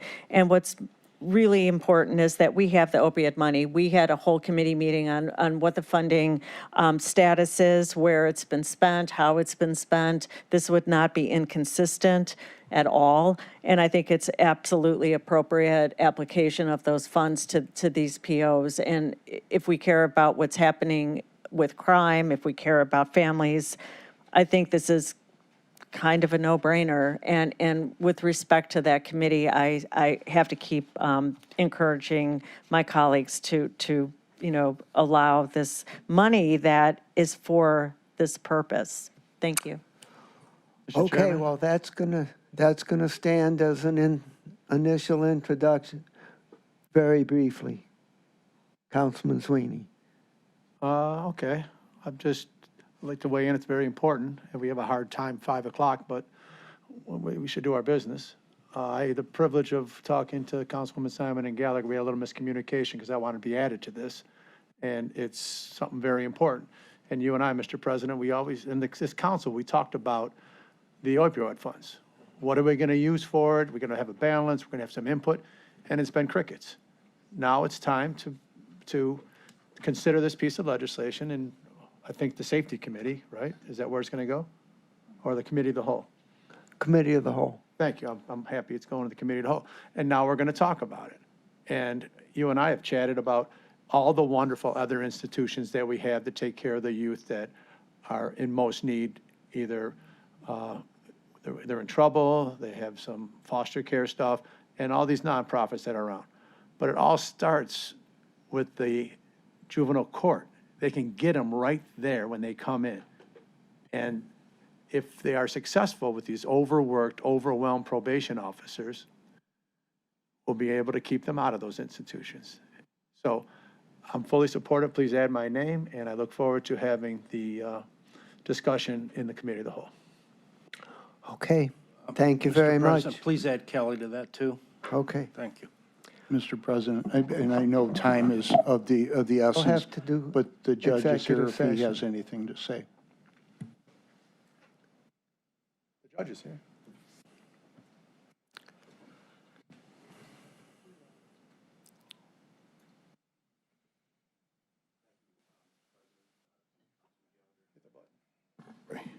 Thank you, Mr. President, to Councilman Gallagher. Tom O'Malley, I'm the administrative judge at Juvenile Court. I believe that adding these probation officers is very important. The studies show that a probation officer should have between 12 and 15 youth on their caseload. Our probationers have 30, sometimes over 30.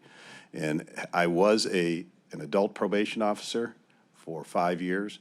Adult probation and juvenile probation are totally different. Juvenile probation, we have certain contacts. They go to the family. They're dealing with every member of the family.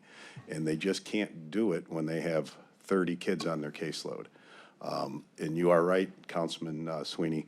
We try to get them, these are the kids that get involved with the court. We try to have them not come back. And for them not to come back, we have to get them services. And to get them the services they need, and to get them the services that stick, we need dedicated probation officers. We currently have no openings We have several applications, people, very qualified, people with master's degrees that are looking to be probation officers. So I certainly hope and I pray that you consider this. Thank you. If you have any Okay. questions. Thank you very much. Thank you. Okay, we've got to move on. We have to do executive session. All meetings of the Cuyahoga County Council are open to the public under the Ohio Open Meetings Laws. Under that law, council may go into executive session during a meeting for specifically authorized purposes. During executive session, council confers outside the hearing of the public. Council may not make any decisions about any matters in executive session. All decisions are made in public. This afternoon, council will go into executive session for the purpose of discussing a collective bargaining matter and pending or imminent court action. During this time, live stream will be down, and we will ask all those not specifically needed for the executive session to remain in council chambers. Council members will convene in the adjacent Committee Room A and re-enter the meeting once the executive session is ended. Is there a motion to go into executive session for the purpose of discussing a collective bargaining matter and pending or imminent court action? So moved. Second. It's been moved and seconded. It requires a roll call. Mr. Schlepper, Yes. Ms. Conwell, Mr. Jones, Yes. Ms. Turner, Yes. Mr. Hauser, Ms. Simon, Yes. Mr. Kelly, Yes. Mr. Sweeney, Yes. Mr. Castleberry, Yes. Mr. Gallagher, Council President Miller. Yes, The motion carries. we will retire for executive session.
No, as many, just as many as come.